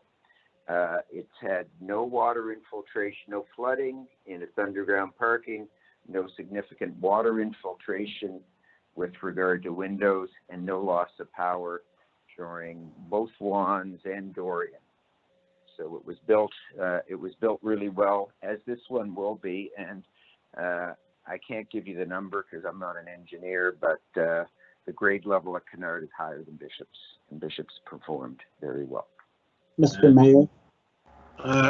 Just a second. John, yeah, go ahead. Just remind councillors that once the hearing closes on this appeal, it's not open to councillors to receive additional information. The applicants either have the answer at this point or they don't, and so that's where we are at this point. Councillor Stephen, are you still on the line? so what I assume then all significant electrical junction boxes and panels will be above the hydrology line in regards to any sea level rise. We learned that mistake from our sewage treatment plant, so I assume that experience is being shared by others, as well as our LIDAR database for sea level rise predictions. So I hope all that stuff is taken into account. Yeah. We've been conservative, and all we of will that be information conservative. has been incorporated. I can give you the exact elevation. I would say in the next hour, just waiting for word back from our engineers. We don't have an hour. We have lifted everything up. Thank you. Thank you, Councillor Hensby. Is there anybody else on clarification of the applicants? Mr. Mayor, if I may speak. So I will not be getting additional information then. Is that the upshot of it regarding that? I understand staff may be able to answer some of the questions around chart datum. Oh, I think we just are getting that information. I just got a text. Hang on a sec. If we get it and if we can legally hand it along, we will. Okay, great. Thank you. Nobody else on clarification. Then I'm gonna ask John if you would just sort of, we've taken in a lot of information here this afternoon, a lot of information on from the appellants, from the applicants. I'm going to ask John, but just to be clear, we have a situation here where we have public hearings at 6 o'clock. I spoke with the CAO and the solicitor. Now that we've heard from the applicants and the appellants on this, we will debate this until 5 o'clock. If we're still debating it, we will go to the public hearings and then come back to this because we have people lined up to speak at the public hearings at 6 o'clock. So we will, if we're still debating this, we will go to the public hearings at 6. Then we will go back to this debate. Then we will go back to last week's council meeting, and then we will go to this week's council meeting, just so everybody's clear about where we are. And if you've planned anything for tomorrow, check your calendars. So John Traves, do you want to just sort of, everybody takes a breath and so we know where we're going? We don't get these appeals very often, and I'd like to just make sure that we have a legal viewpoint of where we're going. So now that we've heard from the appellants and from the respondent, which was the applicant on this planning file, essentially council will debate as to the motion that will need to be put on the floor, which as per the requirements will be to allow the appeal. And depending on the outcome of that will go. As you go through that debate, there may be some questions of clarification from staff. That's fine, but we've now heard all that we are going to from both appellant and respondent. I know that there has been some issues raised with respect to the process at DRC. I will remind members of council this is essentially a trial de novo. Certainly due to COVID and moving to virtual hearings, we've seen some challenges in committees trying to be fair to all parties and to give opportunities to be heard. The clerk's staff and legal, which report to me as Director of Legal and Legislative Services, will work with the chair and the committee around some of the issues that we've heard. We know that that we can do a little bit better as we get through this, but it doesn't change fundamentally the issue for council tonight, which is essentially whether or not you feel that the variances meet the intent of the design manual. So I hope that helps. I lost you a little bit at the end there, John. What was the last thing you said? So, I mean, the issue for council tonight on the appeal in terms of deciding whether to allow the appeal or not is whether or not the variances at issue here meet the intent of the design manual. And so we will work with the chair and the committee around the processes. We have had obviously challenges throughout all committees in terms of trying to be fair.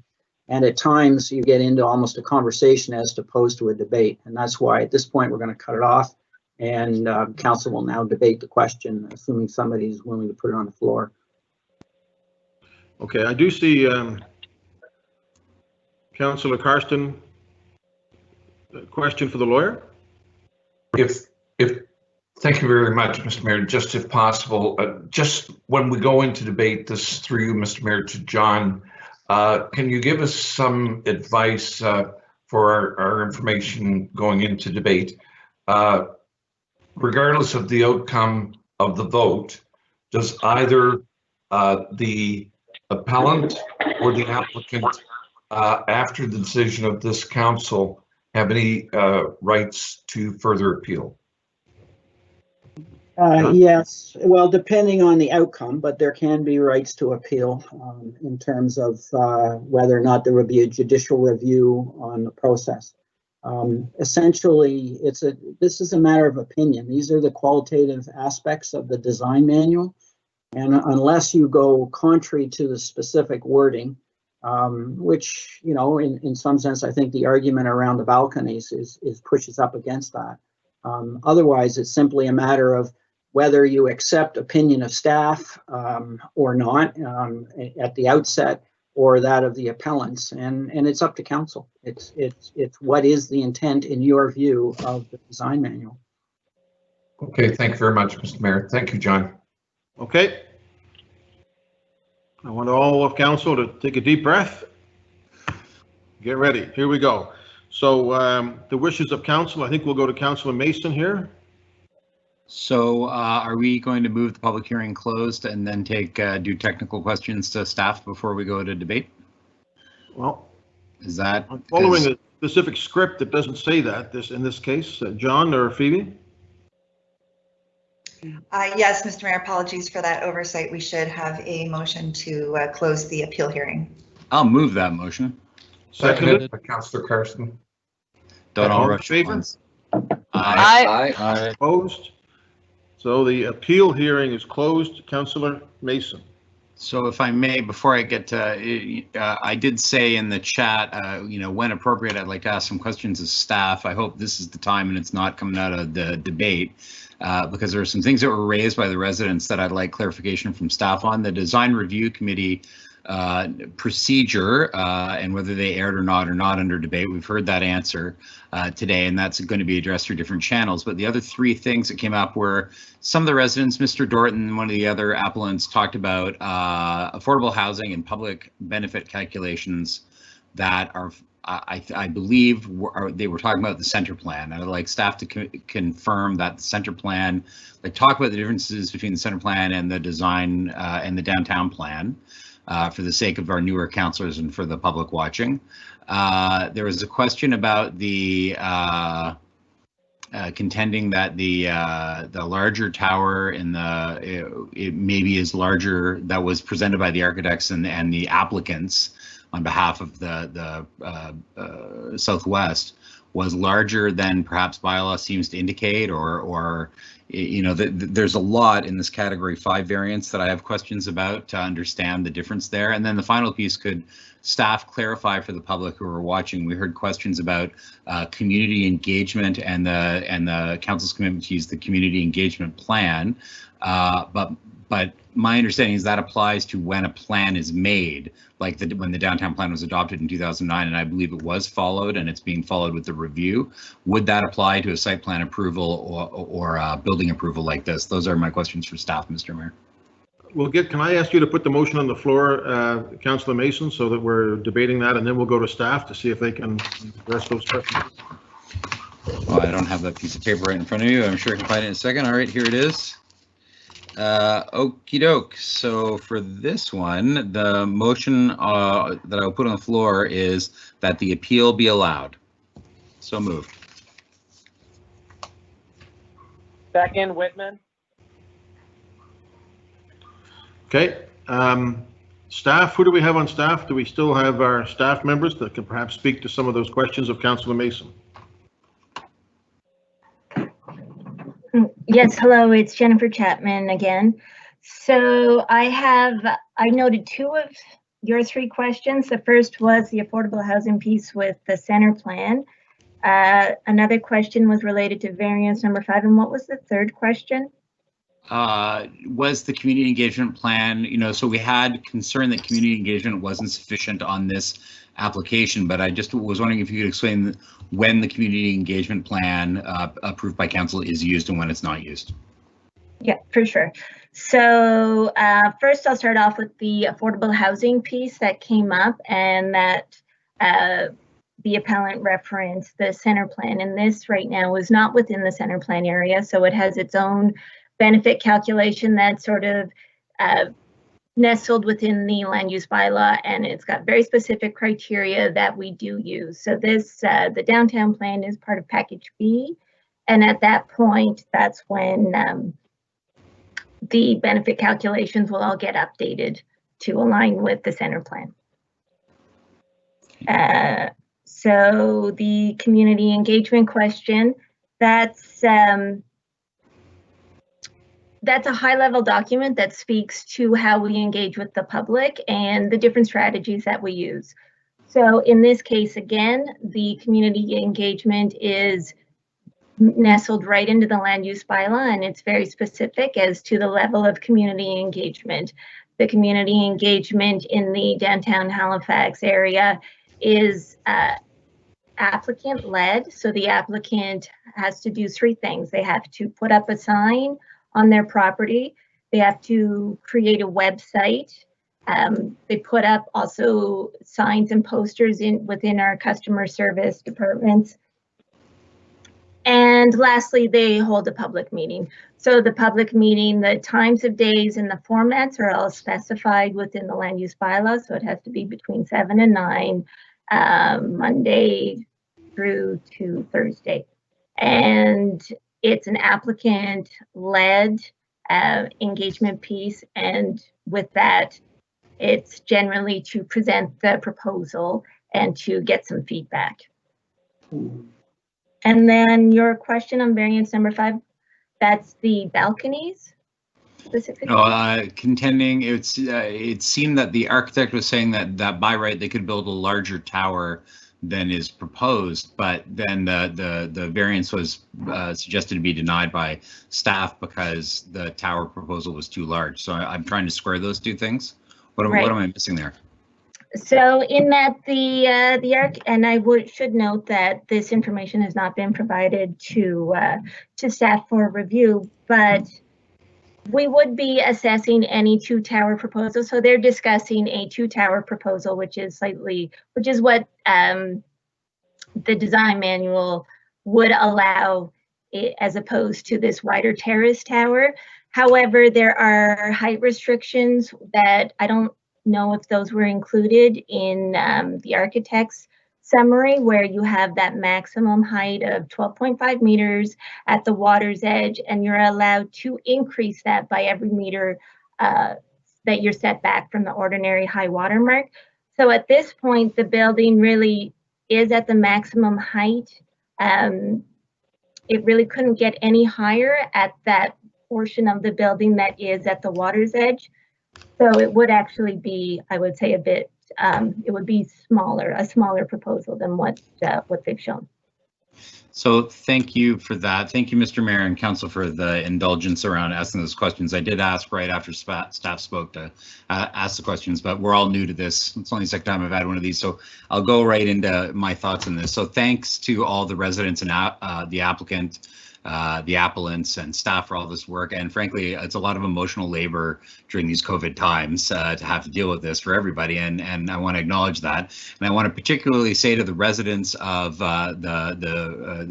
live adjacent, who are appealing this, I know how frustrating it is to be in this quasi-judicial process. And I'm sorry that I can't be there for you in the normal way and come down and talk about it when we're going to be the judge and jury. And I thank you so much for your patience in this matter. So I think the residents did a really good job of bringing forward their concerns, and the staff report was excellent and compelling, and it outlined some issues that this proposal touches on. I understand the concerns about the process of the DRC, but we can't talk about that today. That's something we're going to have to address as a council in the future, though. And I do feel the DRC erred in its process, and that's a significant concern to me, and I want to own that to residents. But to council, you know, it was said that we should stick to our guns, and I think we should. There's no disagreement that the waterfront precinct in the downtown plan is arguably the single most complex plan that HRM has. And there's a reason for that. In 2009, the waterfront was identified as an exceptional and important public asset that needs to be treated with a higher degree of care than other places. And so it's got a very complex and demanding land use bylaw. So these narrow point towers that are supposed to be the norm to ensure sunlight gets through to lower water and shadows pass quickly, I think that's important. I can't tell, as Jennifer just said, we can't tell right now whether or not you could put 2 towers there or not. That's beyond my ability to assess. But what I can say is that the towers as proposed are significantly larger, or the tower that is proposed for the high-rise section is significantly larger than would be allowed in the bylaw. And then this is one of the most confusing and complex things that's ever come before council in my time here. The report, to the public who haven't read it, and I wouldn't blame you if you didn't, was 298 pages long. But at its heart, to me, the 2 arguments that are most telling are the high-rise tower width and the qualitative aspects on Lower Water Street. I've spoken a little bit about the tower. 49 meters. I know a lot of the neighbors don't want anything to be built here, and that's a bigger discussion that isn't before us today. But 49 meters is allowed to be built there, but we have very strong mid-rise and high-rise rules, which are supposed to be protecting those neighbors when it gets built. So hearing from staff that the high-rise tower is 40% larger than what is allowed is a concern for me. And I would just say to council, would you support someone building a garage in an R1 zone that was 40% taller? Would you support someone increasing the size of their home 40% larger than the lot coverage that's normally allowed? That's it's beyond the scope of what a variance normally is. A variance is usually not that significant and usually is dealing with a specific hardship of the site. So, and then the other issue, and I before the appeals came in, I spoke to Mr. Spatz about this, and I know that changes could be made there, but I know there are grade issues, and I know that the buildings that were built before the downtown plan on the other side of Lower Water don't have retail. But there's a reason why we require retail on these major streets, and we require the porosity with storefronts and entrances and the vertical articulation. I don't think that should be varied. I don't think that should be varied anywhere. If we say we're going to vary it here because there's a hill and it's a bit difficult, why are we bothering to put this into the center plan? Why do we have this in the downtown plan? What happens when we go to redevelop on Bloor Street or on the Ralston building site? And Halifax is defined by its hills. If we say you don't have to do this on hills, it's not going to happen anywhere. So that's something, to me, that's a hill that I think we need to die on. And I think that John said we should be considering whether we feel something is contrary to the design manual. And to me, that one is clear as crystal. There's no way around it. So, I am going to vote to support what's on the floor right now. There are some motions I could make to provide clarity around the tower heights and around the street level articulation. But I'm told by John, and you can speak to this if he wants, that we can't amend the motion, that it has to be an up or down motion, and then we can provide additional direction afterwards, and he could perhaps speak to that. But I look forward to hearing what council has to say. This is one of the most complex things we've ever debated, and I imagine we're all going to have a lot of thoughts on it. So thank you very much for your patience with me today. Thank you. Councillor Adams? Thank you, Your Worship. There was, as part of the last part of the presentation, which was quite long, and I must say that the appellants were very well organized and their arguments flowed quite well. I was quite impressed. There were some slides that were put up by the property owner and his team, and it showed what they could do, or at least that's what it sounded like, what they could do as of right. And I heard 22% less dense or whatever. So what can be done here as of right compared to what the proposal is with if the variances are allowed?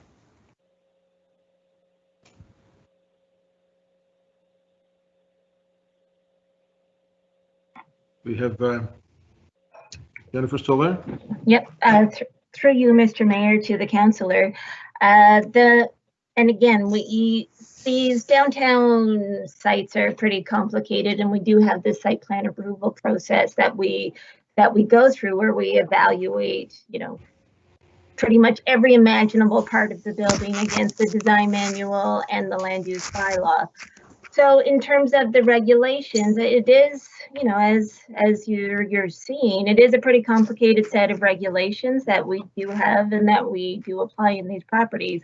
And I think one of the key parts of it is the restriction around the tower plates, which in this area, the tower dimensions are 38 meters by 21.5 meters is the permitted tower dimension within the land use bylaw. So you wouldn't need a variance for that if that was what your proposal was for.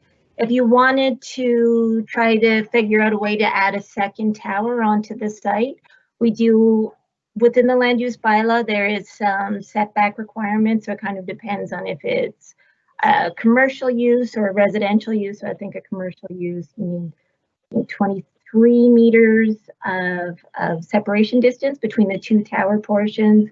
And then it's a bit more for a residential building. And then again, we would take those measurements, the maximum height at the waterfront of 12.5 meters, and look at how, as they set the building back for every additional meter, they can get a little bit taller, but it does push that massing up, which then does eat into that separation distance.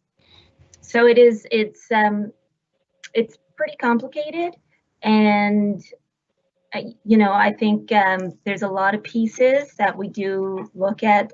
Generally on this site, I know we can definitely fit in the one tower. I would really need to see some plans to see if a second tower could fit.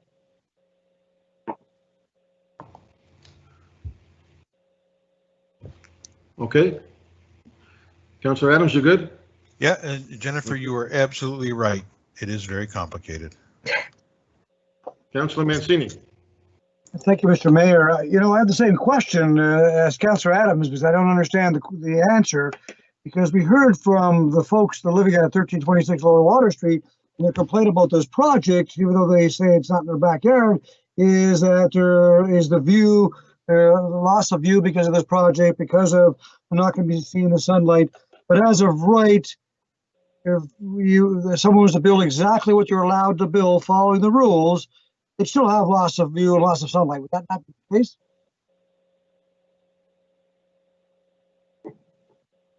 Yes, so the maximum, again, a tower is permitted in this area. So I think get up to roughly around 55 meters under the land use bylaw on the Lower Water Street end. So I need to understand, so the motion on the floor is to support the appeal right now, which means if that passes, so what happens to this project? Is this application? Can someone clarify that for me, please? If the motions on the floor is approved, Mr. Mayor. Mr. Traves is coming in. Council can, if council allows the appeal without anything further, then there are no variances and the applicant goes back to planning with a new plan. If on the alternative is that council could allow the allow the appeal and yet move, in part some portions of it. So you can basically do whatever you see fit to do. And then we'll just have to work through depending on what it is, because there's such a number of variances. We'll have to figure out which variances you want to pass and on what terms. So even after we do the vote, John, and say the motion is approved, councillor has the option to move another motion for further direction. Is that correct? Yes. Yes. Okay. That's very uncommon. A councillor may circulate something in the chat to say, look, here's what I'm thinking I would move if you allow the appeal, or even if you wish to disallow the appeal, but on what terms, right? We'll have to work through exactly how that will look. So there is an option to still do something with the current application, but adjusting the variances. Okay, thank you for that. One other question, if I may have, Jennifer, is that one of the, I think it was Peter Dietz brought up the wind impact study.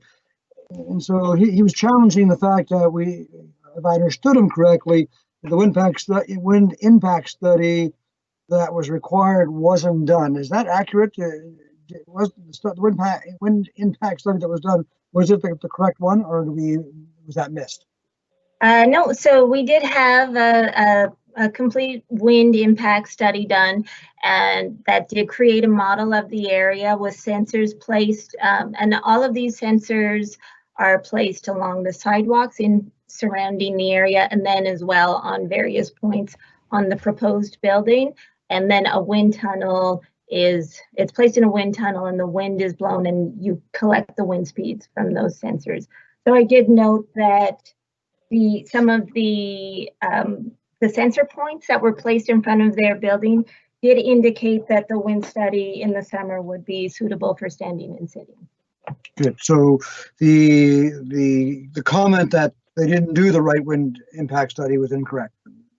The one that was required was done. Thank you. I would say, yes, we accepted their wind impact study. Yeah, thank you. The last question, Mr. Mayor, very quickly, and this is a question for John, because it goes back to the Design Review Committee. There was lots of claim that the Design Review Committee didn't follow procedure, was out of order, much have they done. So what happens in that case if that's actually proven in any committee of our advisory committees? If we go back and any committee is determined and identified that they didn't follow procedure or they're out of order and they made a decision, what's the result of that? Because there is a claim that's actually has taken place. I mean, there's two steps. The appeal the decision can be appealed or overturned, which is the case here, or appealed to, in terms of judicial review if it's gone through council and otherwise. But generally speaking, committees are responsive to council, and so council can then decide what if anything it will do in terms of the makeup of that committee going forward. But in this case, look, we recognize, I think we could have done better in the clerk's office and in legal in terms of sort of pushing the meeting and how it came together, and we can take a stronger view on that. And so that's the first step. Right. And with COVID and virtual meetings, a lot of meetings, we are being a little relaxed on the rules to try and make sure that everybody has a fair chance. So that we'll work on it. And but at this point, that's why we're here. We have this appeal and we'll deal with it from there. Okay. Thank you, John. Mr. Mayor, thank you. Thank you. Councillor Austin. Thank you, Mr. Mayor. And thank you, everyone, for this. This is definitely a complex one. I thought Jen's presentation was very, very good. I did have a question. How does the variance items that we have relate to the more design specific concerns that staff identified? Is council's option, are we restricted to simply, the hard and fast variance pieces, or do the design pieces that staff have identified as that they have concerns about, can we consider those as well?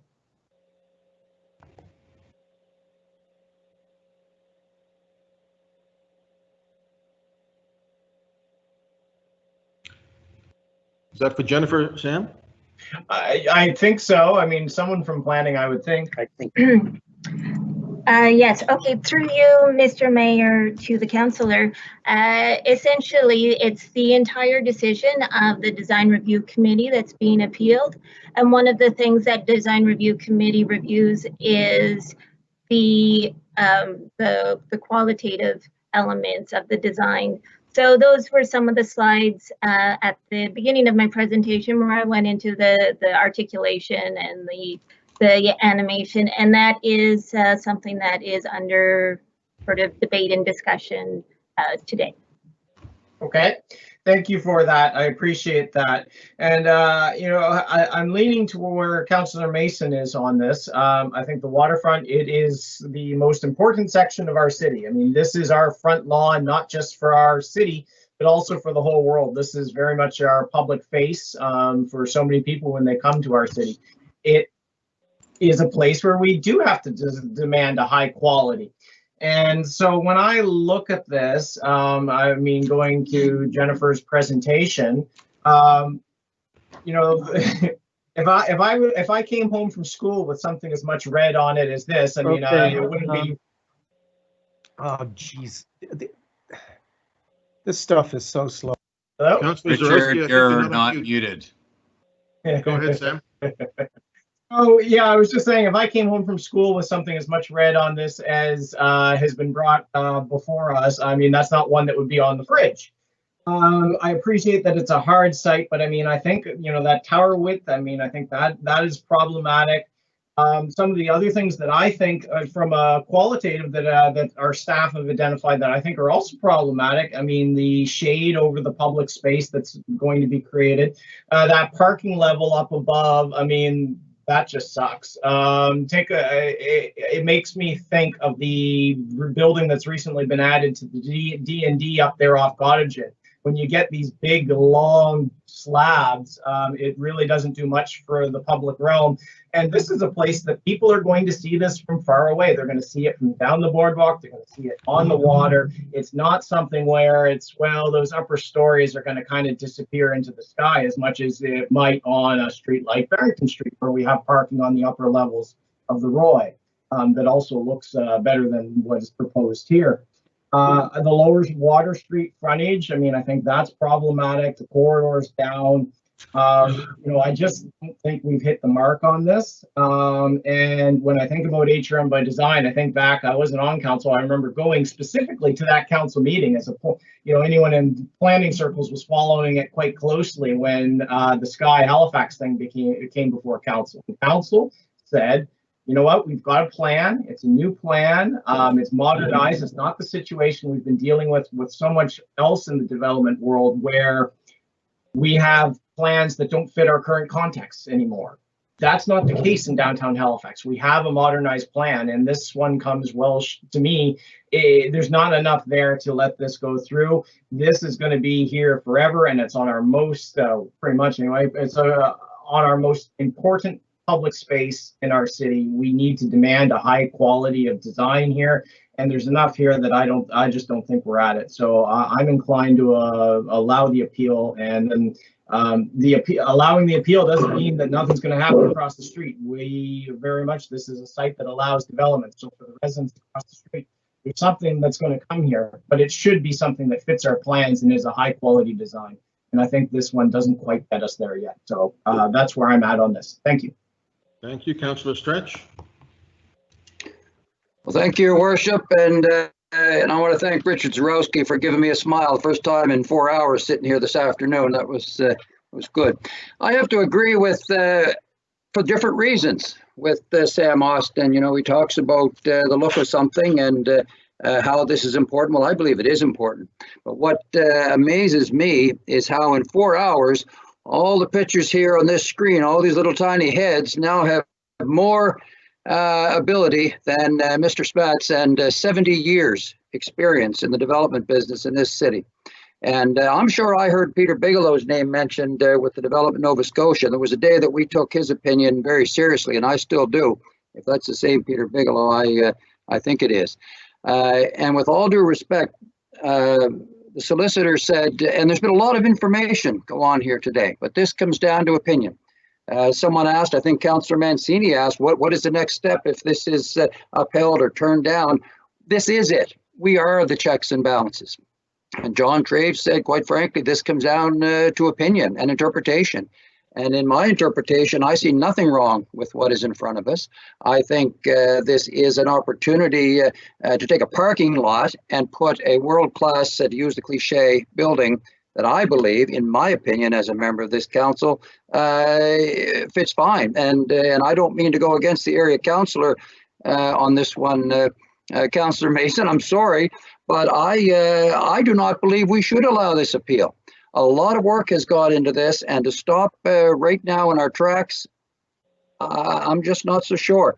So, Your Worship, rather than ask more questions, I mean, I'm just going to get right to the point. I'm going to vote that the appeal not be allowed, and indeed we allow Southwest to continue with their plans and continue to offer award-winning developments to this city as they have for many, many decades. Thank you.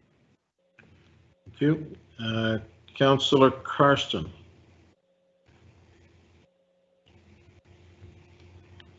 Oh, okay. Thank you very much, Mr. Mayor. I didn't think I was next. So thank you very much, colleagues, for your input and comments. I do have to start just one comment, and that has been stated before, but it's very, very important to me because that was a large element of what the residents did bring forward. And that was the potential, not the potential, but I guess it's well documented, the errors made by the Design Review Committee. And, you know, I will certainly leave it up to those in the next weeks that return to council to review that, for lack of a different name or word, to review that and really make some strong recommendations as to how that committee moves forward. So the next piece is a question, and it's through you, Mr. Mayor, to April or Phoebe. And I think this is very relevant to me. I think I know the answer, so it's rhetorical in that sense. But was this appeal hearing advertised in the same manner as any other public hearing? Phoebe? Hi there, Mr. Mayor. So in terms of advertising, this was initially advertised after the DRC held their meeting. They placed an advertisement that the decision had been made on this site plan application, and then it opened up the door for appeals to come forward. That was published in the Chronicle Herald at the beginning of August.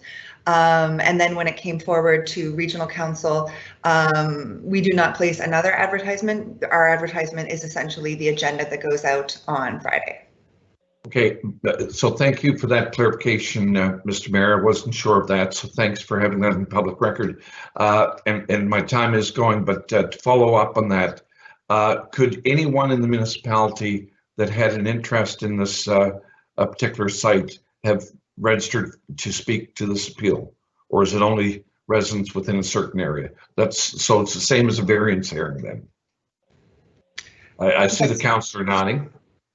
That's correct. It is essentially similar rules to a variance hearing. Yeah. Just wanted to be accurate in that before I made any comments that were not accurate. Look, you know, much like Councillor Stretch said, I've been here for 16 years now, as we just alluded to at the beginning of this meeting at 10 o'clock this morning. And there's not, you know, and I do want to reminisce about that for a quick 10, 20 seconds, that there's not been one building, not one, that's been built in the 16 years that I've been here that hasn't been controversial at one point or another, anything over, I'd say anything over 4 stories.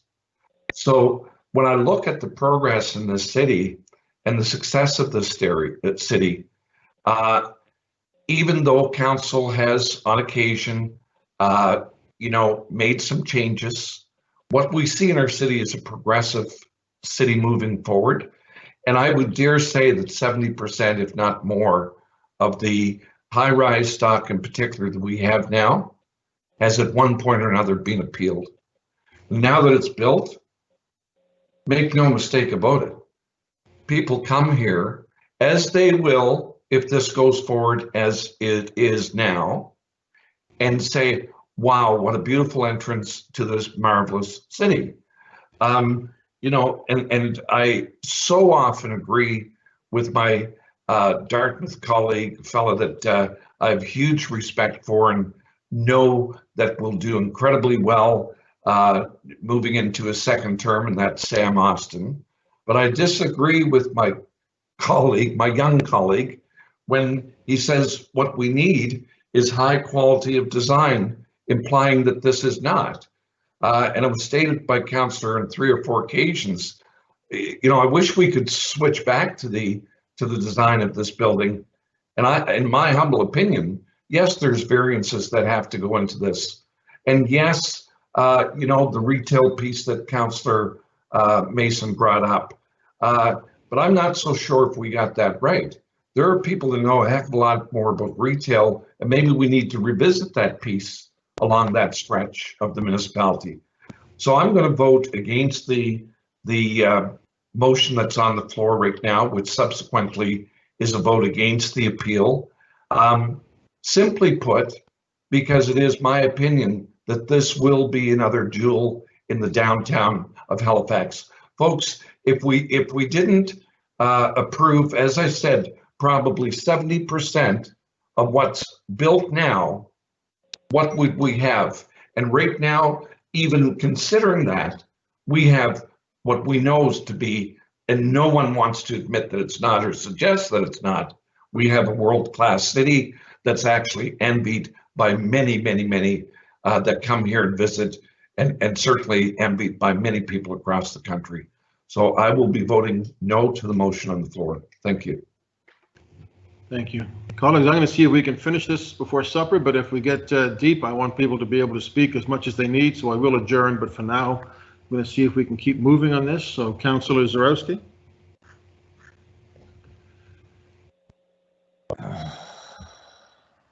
In the interest of keeping Councillor Stretch entertained, I won't express my frustration with the interface, which just keeps jumping all over the place here. So, this is an interesting discussion, and my opinion on this is the waterfront is really important. And we're in times of disruption, and we've seen disruption. And disruption comes in many forms. And when COVID came in, it really kicked us in the patoot in many ways. And we had to respond accordingly. And, this building's going to be around for a long time. I want to get it right. I don't want to kill it, but I want to see development that actually takes into account all the aspects that we needed to take into account. And if there have been flaws in the process, if somehow we've been making decisions without, for instance, I'm very concerned about the intensity of the storms, water level, the intensity of the winds, and the flooding over the next 100 years. We're going to have a terrible time predicting what water levels are going to be doing over the next 5 to 10 years, never mind 100 years from now. And I want our city to be as good as possible. So that we cross all the T's and dot all the I's as effectively as possible, so that we have this jewel planned for all contingencies. And I don't think we have. With all due respect, if you're an architect sitting in Calgary, the last thing you're worried about is sea level rise. If you're sitting in downtown Halifax or Dartmouth, and somebody says we have exceeded the number of hurricanes that happen in a year, using up all the letters of the alphabet and moving into Greek letters in a given year, which we have this year, it becomes a dartboard of will we get that storm that exceeds what we had 15, 17 years ago with Hurricane Juan? And if so, what will it look like?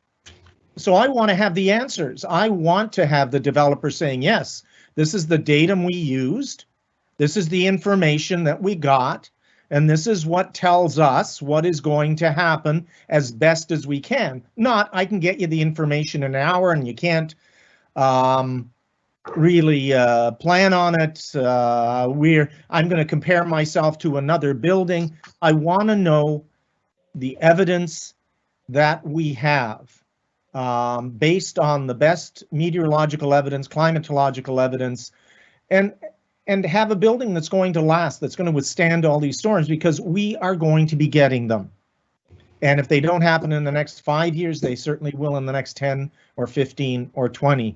So it looks like we're siding up in a traditional way. I will be agreeing with the area councillor that I think we need to support the appeal, and that's my opinion for what it's worth. Thank you, Mr. Mayor. John? Yeah, if I may, I just want to remind members of council, as important as climate change, this is an appeal of the DRC's decision with respect to the design manual, which does not address that issue in any way. And so it's not germane as it relates to the specifics of this appeal. And I would ask councillors to, give consideration to the variances which are being appealed here, as opposed to other issues like the climate change piece. I understand that, John. What I'm concerned about is that I'm not getting the answers. Colleagues, we're going to stop here. We're not going to finish this.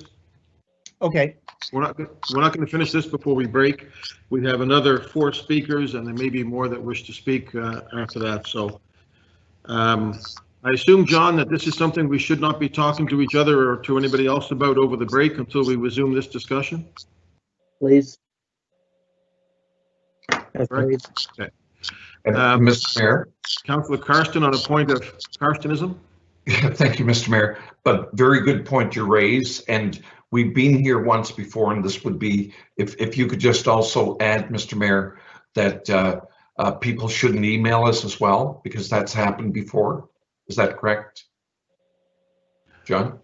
That is correct, Mr. Mayor. Through you to the councillor, the hearing has closed. You have received the information from the appellants and from the applicant respondent in this case, and you should not be receiving any more information, particularly where it's only gone to one as opposed to all of council through the process.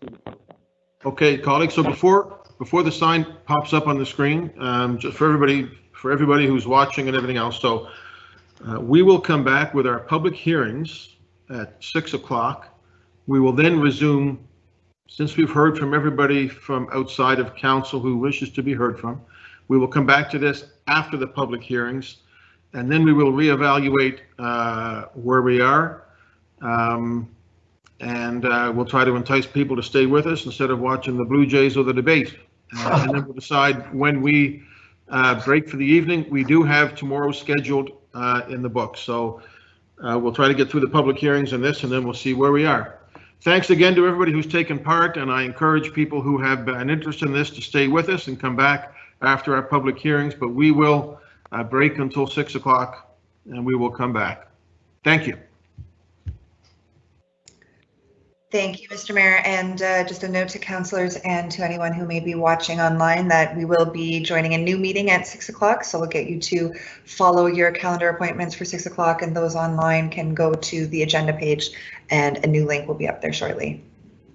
Thank you, Phoebe. Thank you.